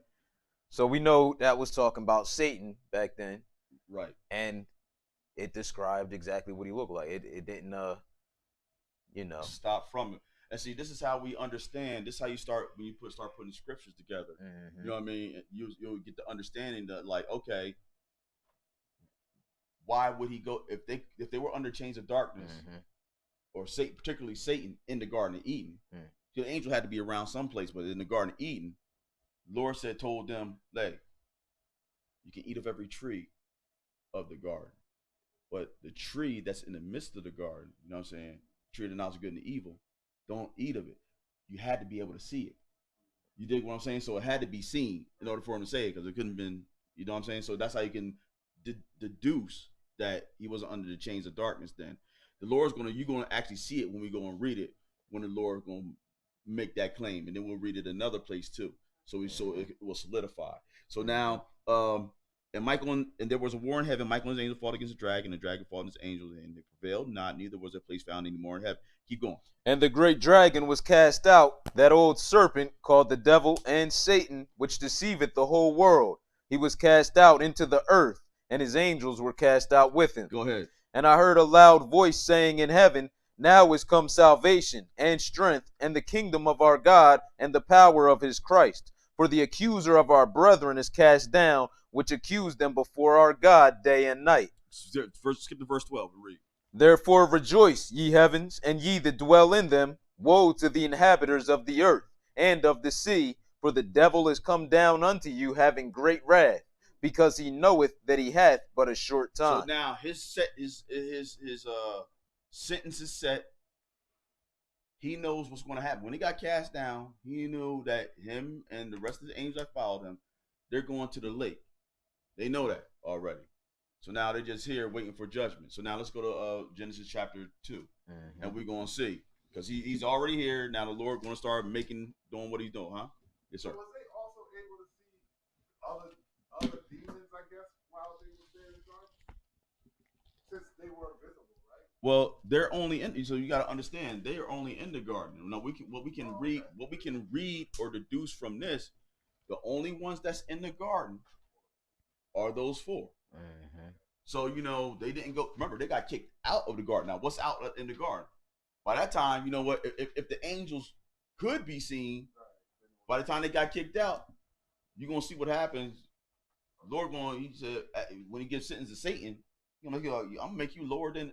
He said, what he say? Well, we're gonna read it. We'll read it. You know what I'm saying? Mm-hmm. We'll read it. So let's go.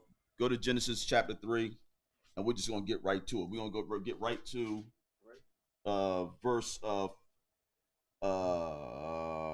pick it up at verse 13. Chapter 3, I'm sorry, and 13, brother. We're gonna go. This is the fall of man. Chapter 3 is the fall of man. After everything happened, now the Lord gonna start giving judgment out. Go ahead. And the Lord God said unto the woman, what is this that thou hast done? And the woman said, the serpent beguiled me, and I did eat. And the Lord God said unto the serpent, because thou hast done this, thou art cursed above all cattle, and above every beast of the field. Upon thy belly shalt thou go, and dust shalt thou eat all the days of thy life. All right, so right there, the Lord gonna put them on the chains of darkness right there. Mm-hmm. Why? Because when you read Ezekiel chapter 28, and God giving them how He looks and the pride of Him, He's saying now, listen, with all that beauty that you have, He said, man, a cow gonna look better, because at least they can be seen. Mm-hmm. You and your beauty ain't even gonna be seen. You're gonna be lower than a snake, and the snake is all the way down. So, like, this is crushing to one that has such pride in them. You know what I'm saying? So now you can't. Now with all this beauty and everything you have, you can't even.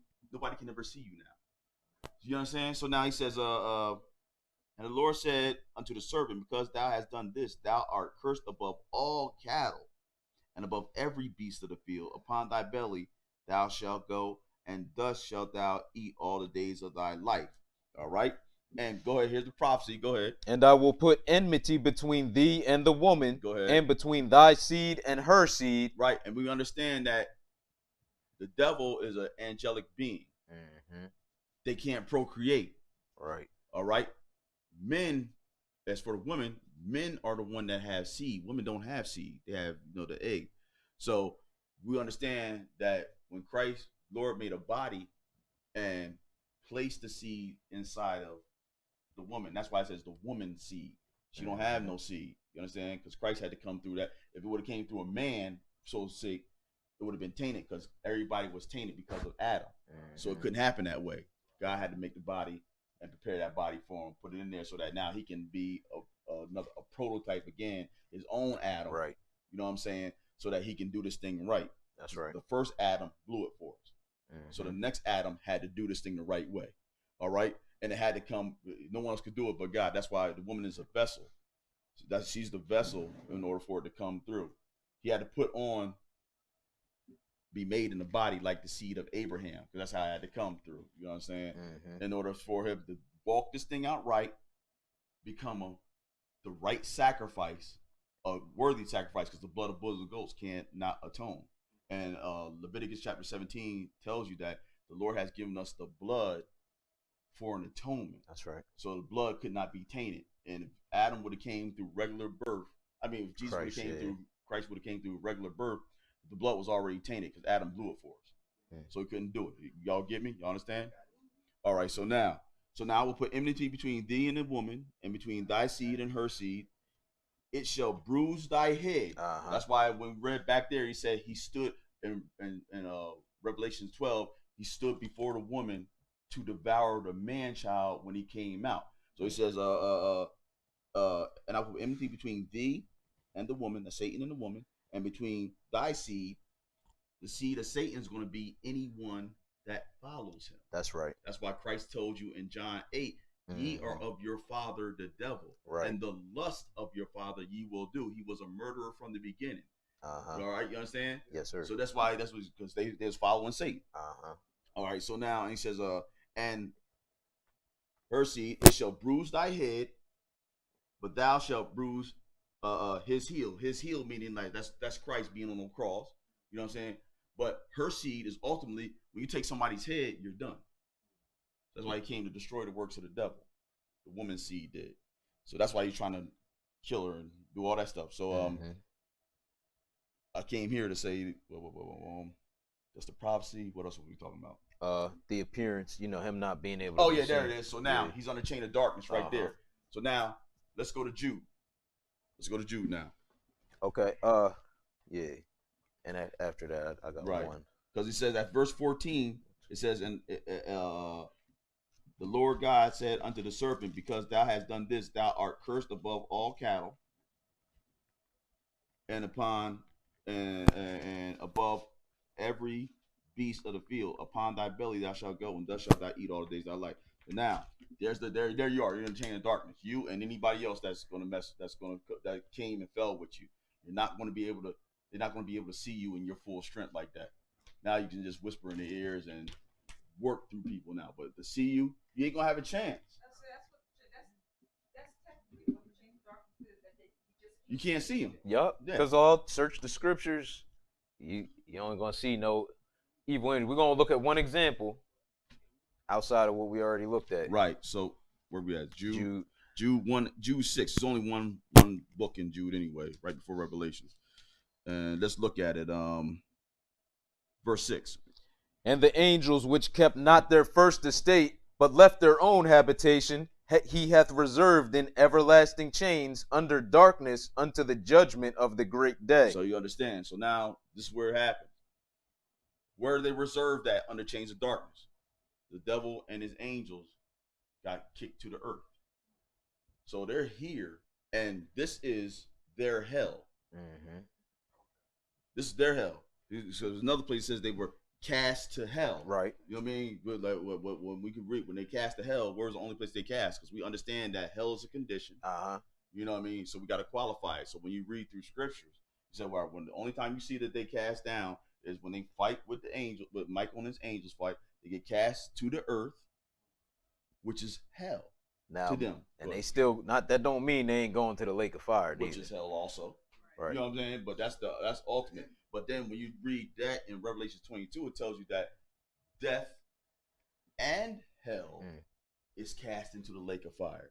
So you understand, like any conditioning that has to do with hell or alluding to it, all that's going to be done in the Father's kingdom. You know what I'm saying? In the Father's kingdom. You understand? Because whatever, ain't nothing going to offend. Christ's going to get all that squared away during that 1,000-year reign. Ain't nothing, anything that offends, it ain't going to be in the Father's reign.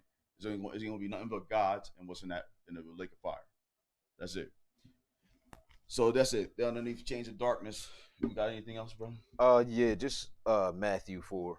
Yeah. First on the way, let's stop at Hebrews 2, I believe. Yeah. Because again, now we read that the woman's seed was going to bruise the serpent's head. Right. That the serpent was going to bruise his heel. And just want to look at all points. Behoove them. All points. That's all right. That's 2, you think? Or probably 7. 4, I think. Yeah. Chapter 4, 2 would have been all right. Oh, no, yeah, it's 4:15. Yeah, exactly. So we just want to point out, because again, now Christ had to be tested in all points, yet without sin. Right. So we saw Adam and Eve being tested, Eve really, directly by the serpent. Mm-hmm. So guess who else would have had to be tempted in that manner? Right. All right, so let's read it. 14. And yeah. Seeing then, this is Hebrews 4 and 14. Uh-huh. Seeing then that we have a great high priest that is passed into the heaven, Jesus, the Son of God, let us hold fast our profession. Uh-huh. For we have not an high priest which cannot be touched with the feelings of our infirmity. See, it ain't like Jesus don't know how we being tempted. He, as we about to read, he been tempted more than everybody. He, again, was tempted directly by Satan. Only example we see it at was Eve back in the garden. But now Christ got to be tempted in all points. So he said, for we have not a high priest which cannot be touched with the feelings of our infirmities, but what? But was in all points tempted like as we are. Uh-huh. Yet without sin. So he had to be tempted in all points. Right. Otherwise it wouldn't be accepted. Exactly. I mean, So now let's go to Luke 4 or where are we going, y'all? Y'all tell me. Yeah, you did say something. Either one, I don't think it really matters. I think it's pretty much the same at either place. But we can go to either one. Which one you want to read? You can go to both of them if you want to. Where you at, Matthew? We'll go to Matthew 4. All right. And verse 1. All right. Matthew 4:1. Then was Jesus led up of the Spirit into the wilderness to be tempted of the devil. Of who? Of the devil. Now where would this guy come from? We ain't seen him appear to nobody. Even when they was dealing, he was tempting Job. He ain't just appeared to him. He went and had a meeting with God about it. But Job ain't see Satan once. Absolutely. But here, this the only time I guess God gave him the ability to be seen. Because Jesus had to be tempted even like Eve was. Absolutely. Absolutely. And overcome. So it said then in the wilderness to be tempted of the devil. Go ahead. And when he had fasted 40 days and 40 nights, he was afterward a hungry. And when the tempter came to him, he said, if thou be the Son of God, command these stones to be made bread. But he answered and said, it is written, man shall not live by bread alone, but by every word that proceedeth out of the mouth of God. Then the devil taketh him up into the holy city, and setteth him on a pinnacle of the temple, and said unto him, if thou be the Son of God, cast thyself down, for it is written, he shall give his angels charge concerning thee, and in their hands they shall bear thee up, lest at any time thou dash thy foot against a stone. Jesus said unto him, it is written again, thou shalt not tempt the Lord thy God. Okay, so we see he dealing directly with Jesus. You know, face to face tempting him. But this is the only example we're going to see with an evil angel appearing to somebody that I can think of. I can't think of, you know, some. What was you going to say? Does he still have access? Does he still do the same thing, access to God as far as like he went to God as far as Noah? Job? Yeah, I would imagine so. It tells us in the New Testament, he walketh to and fro through the earth, seeking whom he may devour. That's what he told God in Job. Where you coming from, Satan? Walking to and fro through the earth. So You said Satan probably didn't see Jesus? Nah, this is the only time another human saw Satan outside of Eve in the garden. Because he got put under the chains of darkness right after that. Only next time we see it is with Jesus, because again, he got to be tempted in all points. So he can't not be tempted how Eve and them was back in the garden, because he got to overcome all types of temptation. He's going to be the high priest to be able to judge everybody perfectly. He got to go through it. And for Satan to say to him, if thou be the Son of Man, so he didn't know Jesus in the flesh. No, he knew exactly who he was. Yeah, he had to know. Because again, he ain't had the ability to appear to anybody since Eve. So yeah, even we know he knew. It's stuff in there that let you know that he knew. It's arrogant anyway. Like, man, this dude here, bro. He was created by Jesus. You know what I mean? He knew who he was. Yeah, the devils knew, right? So of course Satan gonna know. Who was in the spirit? Right here? No, if he hasn't seen anyone for a long time, so now he sees this man that's calling, saying he know exactly who this is. But he knew he was even in the flesh. Yeah, because again, the devils, just Satan's minions, know who Christ is. You see, they see Christ coming. They say, "You coming before the time to torture us before the time, torment us before the time, Son of Man? We know thou art the Son of God." You know, 4 chapters from here, we see him saying that Jesus got to shut him up. Shut up, telling people who I. You know what I'm saying? Exactly. We don't see no examples of them just where we see them outside of here and the Garden of Eden. Absolutely. And we read that they under chains of darkness and that Christ got to be tempted in all points. So we see a demon in a person. Sure, through their actions. Absolutely. People, they look kind of crazy. Absolutely. Yeah. True indeed. But then, you know, some things we might not consider being a demon. You know, it be spiritual stuff going on under the scene we ain't always aware of. We'll say devils, you know, more better. I mean, yeah, you can. You ever see it? That was weird. And we was going to Jersey. We was sitting, so That figures. In the car. Yo, it was a minivan. Straight. It was a spirit. Yeah, it was a little boy. At us. His body was facing this way. Look at yeah. Yeah. There you go. It was a little boy first, and the little boy was waving at the window, and he got smart and he stuck his finger. I said, "Hey, look at the little white boy." Mm-hmm. But the mom was sitting in the passenger seat, and she looked at us with this face, but she never turned her head.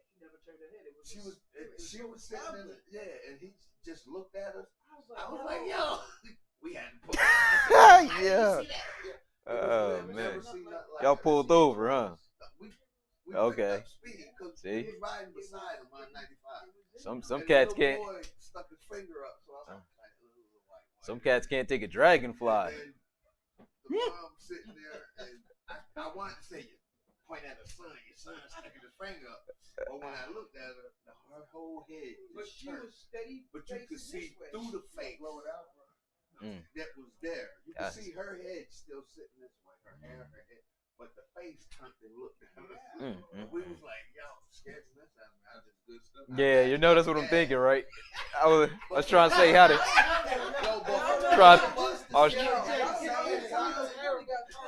I was trying to think how to say it without, you know. I done seen one on the picture that my friend took. Yeah. And I knew he took it. And I seen it on the picture. So it's kind of hard to. Yeah. It be stuff under the scene, you know, behind the scene going on. Absolutely. I mean, I don't discount that. Nah. At all. Yeah. But I don't discount that at all. But I know y'all can see some stuff up in Philly. I have been told I know y'all had born with a veil or something. I've heard more than I've seen. Y'all I see a lot of stuff. You did what?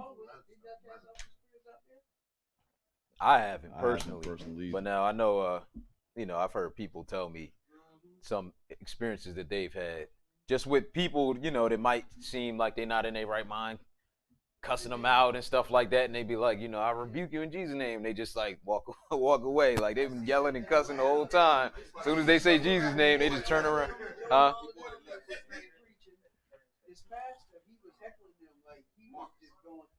Oh, okay. Yeah, I don't know nothing about that, but nah. Who was there? Where was this? In Atlanta. Okay. A preacher jumped on me and Nate. Jumped like physically trying to. Well, I put it to you like this. He came at us. Nate knew it was a preacher for some reason or another. When he saw him get up, Nate said, "That's a preacher." And when he came up, I tried to give him a card and talk to him. Yeah. So he just came at me sideways. And so Nate started, and then Nate's wife said something. And he snapped on Nate's wife, and that's when the whole it went out the way. I don't even want to talk about it. Yeah, you know, we recording. It went So. aside.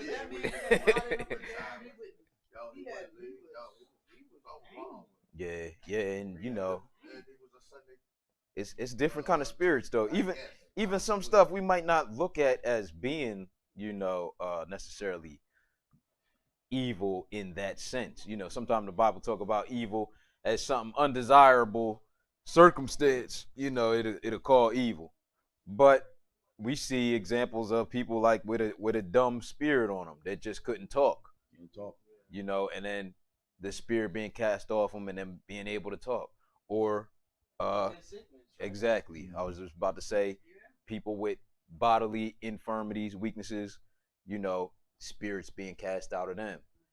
And so again, you know, I couldn't tell you where the line, you know, one begins and the other one ends as far as the spiritual realm and, you know, this physical bodies that we all are in. But we can see examples in the Bible of things that may not even seem necessarily like good, you know, like wicked spirit, but just what we might just call like a disability or something. You say the angels of darkness. Oh yeah. Change. can't see them. Yeah. What about the ones you do see? Are they're demons too, right? Nah, they not. Nah, we don't see them. We don't see them. Yeah, we don't see them. I've seen a lot of them. That's what I'm trying to figure out, because I could see them, but I only see their body. I can't see their face, their hands, or their feet. But I can see what they're wearing. I can see their hair. I can see everything but their face, their hands. Well, here's the thing about that. Just like the woman, just listen. You're not. What I'm saying is, you ain't going. You see how I'm sitting here? You can see and tell me you ain't gonna see that. Like that. Right. So now what you're gonna see is we can't say that because what we have spirit meeting. What about the witch of Endor? When Saul went to the witch of Endor, you know what I mean? And she said, I seen gods ascending and descending, you know what I'm saying? You know what I mean? So there's people that are mediums that deal with that, and the Lord allows them. But on a like worldwide basis, you ain't seeing angels like the Lord. You're like you ain't gonna see them like when Elisha prayed to the Lord and said, "Listen, open up his eyes so they can see what's going on." You're gonna see a chariot of fire. Like they seen that. Now you recognize, so they can recognize the chariot of fire. You're not gonna see fallen angels like that, right? According to the Lord, you know what I'm saying? So so you know, okay, I think I heard you say. But you can have. You probably could have like a discernment like that to that, and that's all the Lord's doing. I ain't gonna say you ain't or you can't, because I know there's people that are more spiritually inclined, because that's that's one of the things that God give to people. But I mean, but as far as looking and seeing the hand coming down and the tongue and they seeing them, the Lord put them under chains of darkness, and His word is like that. Yeah, even I that. was just sitting like this, wide awake, doing it, and I saw it. More than once. Oh, I believe you. It freaked me out. But, I could never. It was kids, too. It's kids, it's grown-ups. They play actors, man. You got to understand. See, this is what you got to understand. So when you start saying it's kids and stuff like that, now you got to understand, like, listen. That's why I think it's demons. They play, man. These are beings that's been here for eons of years. They play actors. So when you have people that say, like, oh, well, go to a medium and say something to the fact like, oh, tell me something that only me and only person knows. So everybody got angels next to them. They're in this room. You know what I'm saying? They're here now. So now, okay, boom. When you start talking with mediums and dealing with people like that, it's like, oh, well, here, all their familiar spirit is going to do is, hey, go to the one that's in you move like the wind. Go to the one that's in California, and deal with that and things of that nature. You know what I'm saying? Like a lot of I listen to like a lot of different like audio books and stuff like that. Right. A lot of them be saying that it ain't even nothing supernatural happening with these psychics. You know what I mean? Because they've done research, try to and they just are very good at picking up on subtle cues that people have involuntarily as they're asking these questions. Seem to be the case with a lot of them. You know what I'm saying? They just pick up on cues, micro expressions and tone of voice and stuff. They're very fine tuned on honing into that stuff in a lot of cases. But me personally, you know what I mean, and this is just my thoughts about it. You know what I mean? Like I said, I know that people deal with they certainly spirits, do. You know what I'm saying, and they deal in that realm. The whole world. Look at the Bible. I'm talking about, you know what I mean, like when people talk about dealing with familiar spirits, man, like I did enough. Me personally, just did enough research on the joint. Gotcha. You know what I'm saying? So it's like I'm kind of like given to that to think like, oh, I believe it. That's why the Lord tell you don't, don't deal with it. You know what I'm saying? Because why would you try to talk to the dead? What did the Lord say? Why would you go to people that peep and mutter instead of talking to your God?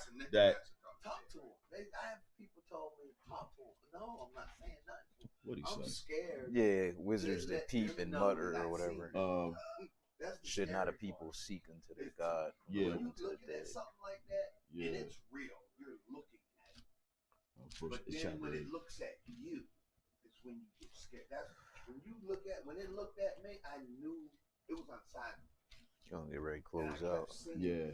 It says, look at this. And when look at this, it says in Isaiah chapter 8 and 19. And when they shall say unto you, seek unto them that have familiar spirits, and unto wizards that peep and that mutter, should not a people seek unto their God, for the living to the dead? You know what I mean? So it's like, why are you going and talking to these people? You know what I mean? When the living God, he's the one that can give you answers. Right. You know what I mean?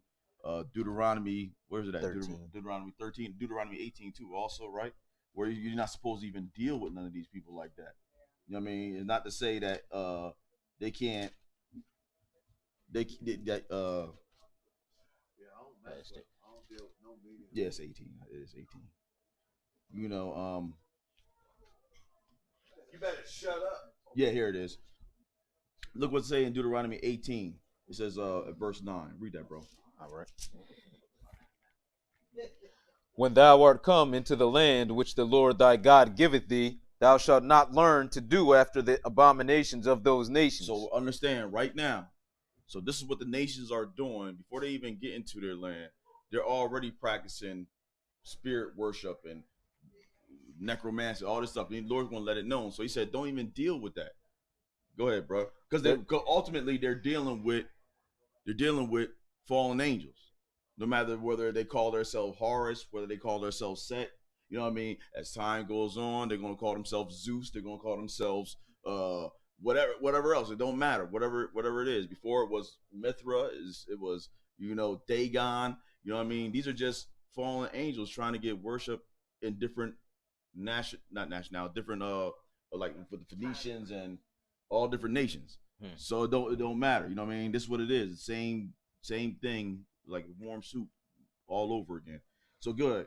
Verse 10. There shall not be found among you any one that maketh his son or his daughter to pass through the fire, or that useth divination, or an observer of times, or an enchanter, or a witch, or a charmer, or a consulter with familiar spirits, or a wizard, or a necromancer. So remember what it tells you in Isaiah, right? He said, in Isaiah chapter 8, he just told you. He just told you, and when they say unto you, seek unto them that have familiar spirits, and unto wizards that peep and that mutter, should not a people seek to their God, for the living unto the dead? Come on now. It says so now it says or a charmer or a consulter with familiar spirits, or with a wizard or a necromancer. For what happens if you're doing these things? How does the Lord look at this? Go ahead. For all that do these things are an abomination unto the Lord. Go ahead. And because of these abominations, the Lord thy God doth drive them out from before thee. Thou shalt be perfect with the Lord thy God. So good. So the Lord's telling you, you got to be perfect, meaning don't deal with nothing like that. Because they dealing with it, I'm kicking them out the land. You know what I mean? So don't adopt none of their ways. Don't be calling the psychic network. You know what I mean? You're trying to consult the dead, when we understand that through the book, the dead know nothing. Right. So now if the dead know nothing, and you talking to go to a necromancer or one that have a familiar spirit, who is play acting as your grandmother? Who's play acting as your dead son or your dead daughter? Them devils. And they've been around studying you since you were born. So they can sound like you. They can mimic like people. You know what I mean? So it's like, no. So if you're not solidified on the book, you can be given. That's why you can be deceived. That's why the Lord tells you that if you obey my word, or how I say it in John chapter 6, he said, if you continue, there it is. If you continue in my word, then shall you be my disciple. Then are you my disciples indeed, and ye shall know the truth, and the truth shall make you free. That's free from what? Deception. And ultimately free from death, the second death. Because you're not going to be deceived. You're going to understand that the dead died. The dead, their love, their hate, their joy, their pain, all that is perished when they ended. So, so when somebody come to you and say, oh yeah, by the way, let me read your palm, you're going to cut it out. Like, cut it out. No, that's not happening. So you say you should be perfect before the Lord our God, and then what? Verse 14. For these nations which thou shalt possess hearkened unto observers of times and unto diviners, but as for thee, the Lord thy God hath not suffered thee to do so. So now we ain't supposed to do that. Man. So to do. So to do. You know what I mean? So that's not what we're supposed to do. All right. I had a friend that used to read the poem, and I remember I called Dion Ward Psychic Hotline when I was in my 20s.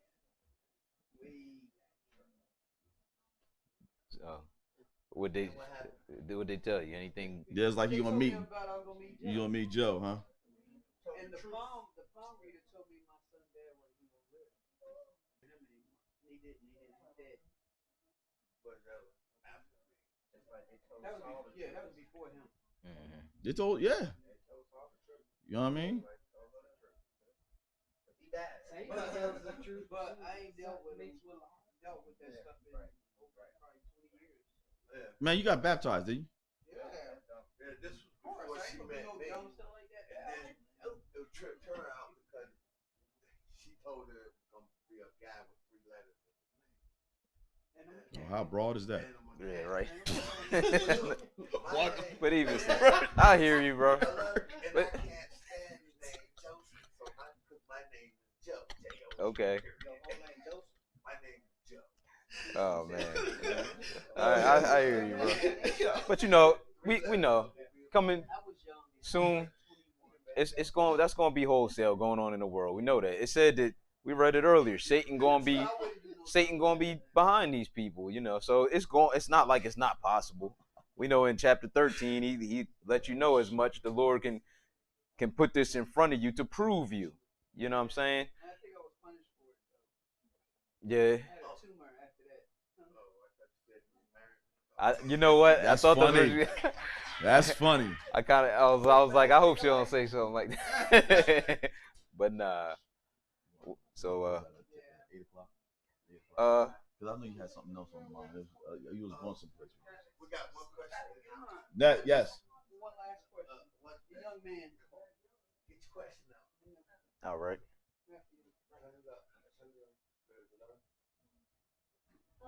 What did Lucifer look like when he was down on earth? Good question. So yeah, we gonna read it again. Yeah, we'll look at it. Cause we actually read We'll read it again. this description in Ezekiel chapter 28. It's a good question. The young man. Ezekiel chapter 28. All right. And Read it at verse 6.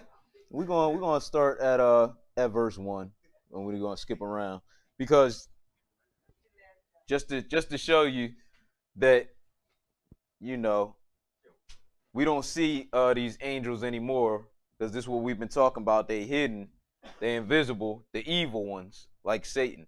They invisible, but they operate through people. So we're gonna pick it up at verse 1 to see that really he started off talking to a person, a king of a place called Tyrus. So go ahead, Ezekiel 28 and verse 1. The word of the Lord came again unto me, saying, Son of man, say unto the prince of Tyrus, Thus saith the Lord God, because thine heart is lifted up, and thou hast said, I am a God, I sit in the seat of God, in the midst of the seas, yet thou art a man, and not God. Okay, so he called him the prince of Tarshish here. And we looking a little bit at his mind set. He said, I am a God, but go ahead, verse 3. All right. Though thou set thy heart as the heart of God, behold, thou art wiser than Daniel. There is no secret that they can hide from thee. Okay, so now he's saying this person is wiser than Daniel. Daniel was very wise. But let's skip down to verse 12 and go ahead. Son of man, take up a lamentation upon the king of Tyrus. Okay, so now he's calling him the king of Tyrus, and say what? Say unto him, Thus saith the Lord God, thou sealest up the sum, full of wisdom and perfect in beauty. Okay, so he's saying now he's full of wisdom, perfect in beauty. Go ahead, verse 13. Mm-hmm. Thou hast been in Eden, the garden of God. Okay, so now back in the Garden of Eden, we only had 4 people. We had Adam and Eve. we had the Lord, and you could say that the tree of life and the tree of the knowledge of good and evil, but that's pretty much just dealing with God, even Jesus, the Lord, and Satan. Right. So really, it was just 4 beings there. The serpent was like the tree of the knowledge of good and evil. But now here's what he looked like. So he said, "Thou hast been in Eden," because we know it was only a few people in Eden ever. Adam and Eve got kicked out, and that was it for mankind in Eden. But go ahead. Thus saith the Lord God, thou sealest up the sum, full of wisdom and perfect in beauty. Thou hast been in Eden, the garden of God. Every precious stone was thy covering. The sardius, topaz, the diamond. So precious stones, you look at gems and stuff like diamonds, rubies. Precious stones is what his body is made out of. So you could probably Google some of these to see what they look like, but it names a bunch of them. The sardius, topaz, the diamond, we've seen those mainly on TV. Yeah. But go ahead. The beryl, the onyx, and the jasper, the sapphire, the emerald, and the carbuncle, and gold. And even gold. So his body is made up a different type of material than ours. But this is what he looked like. Obviously, it said he was full of wisdom and perfect in beauty. And he was made from the same type of stones that people desire to buy and look at and have. Right. So he must have been, something to really look at. Absolutely. Especially shining. He's shining for real. The workmanship of thy tabrets and of thy pipes was prepared in thee in the day that thou wast created. Thou art the anointed cherub that covereth, and I have set thee so. Thou was upon the holy mountain of God. Thou hast walked up and down in the midst of the stones of fire. So that's pretty much the only description they give us of him. It just tell us about some of the things that he did other than that. But that's what he looked like. So it don't give us a clear-cut picture, but he must have been, perfect in beauty. Yeah. So you think that he had a pitchfork and horns and a tail, that's something that man made up. Exactly. To look upon Satan like in his pure form, he's perfect in beauty. You know what I mean? So it's something to be desired to look upon. You know what I mean? So his actions are ugly. But him physically, his body, the Lord called him. He made him a full pattern of beauty, man. Right. So with that helped you? All right. Crazy. All right. So we're gonna get ready to close out, and we'll be here for a little bit if anything else. Right. But I guess we're gonna stand and face Jerusalem again. Yes, sir. And close out. Brother's heads uncovered, sister's heads covered.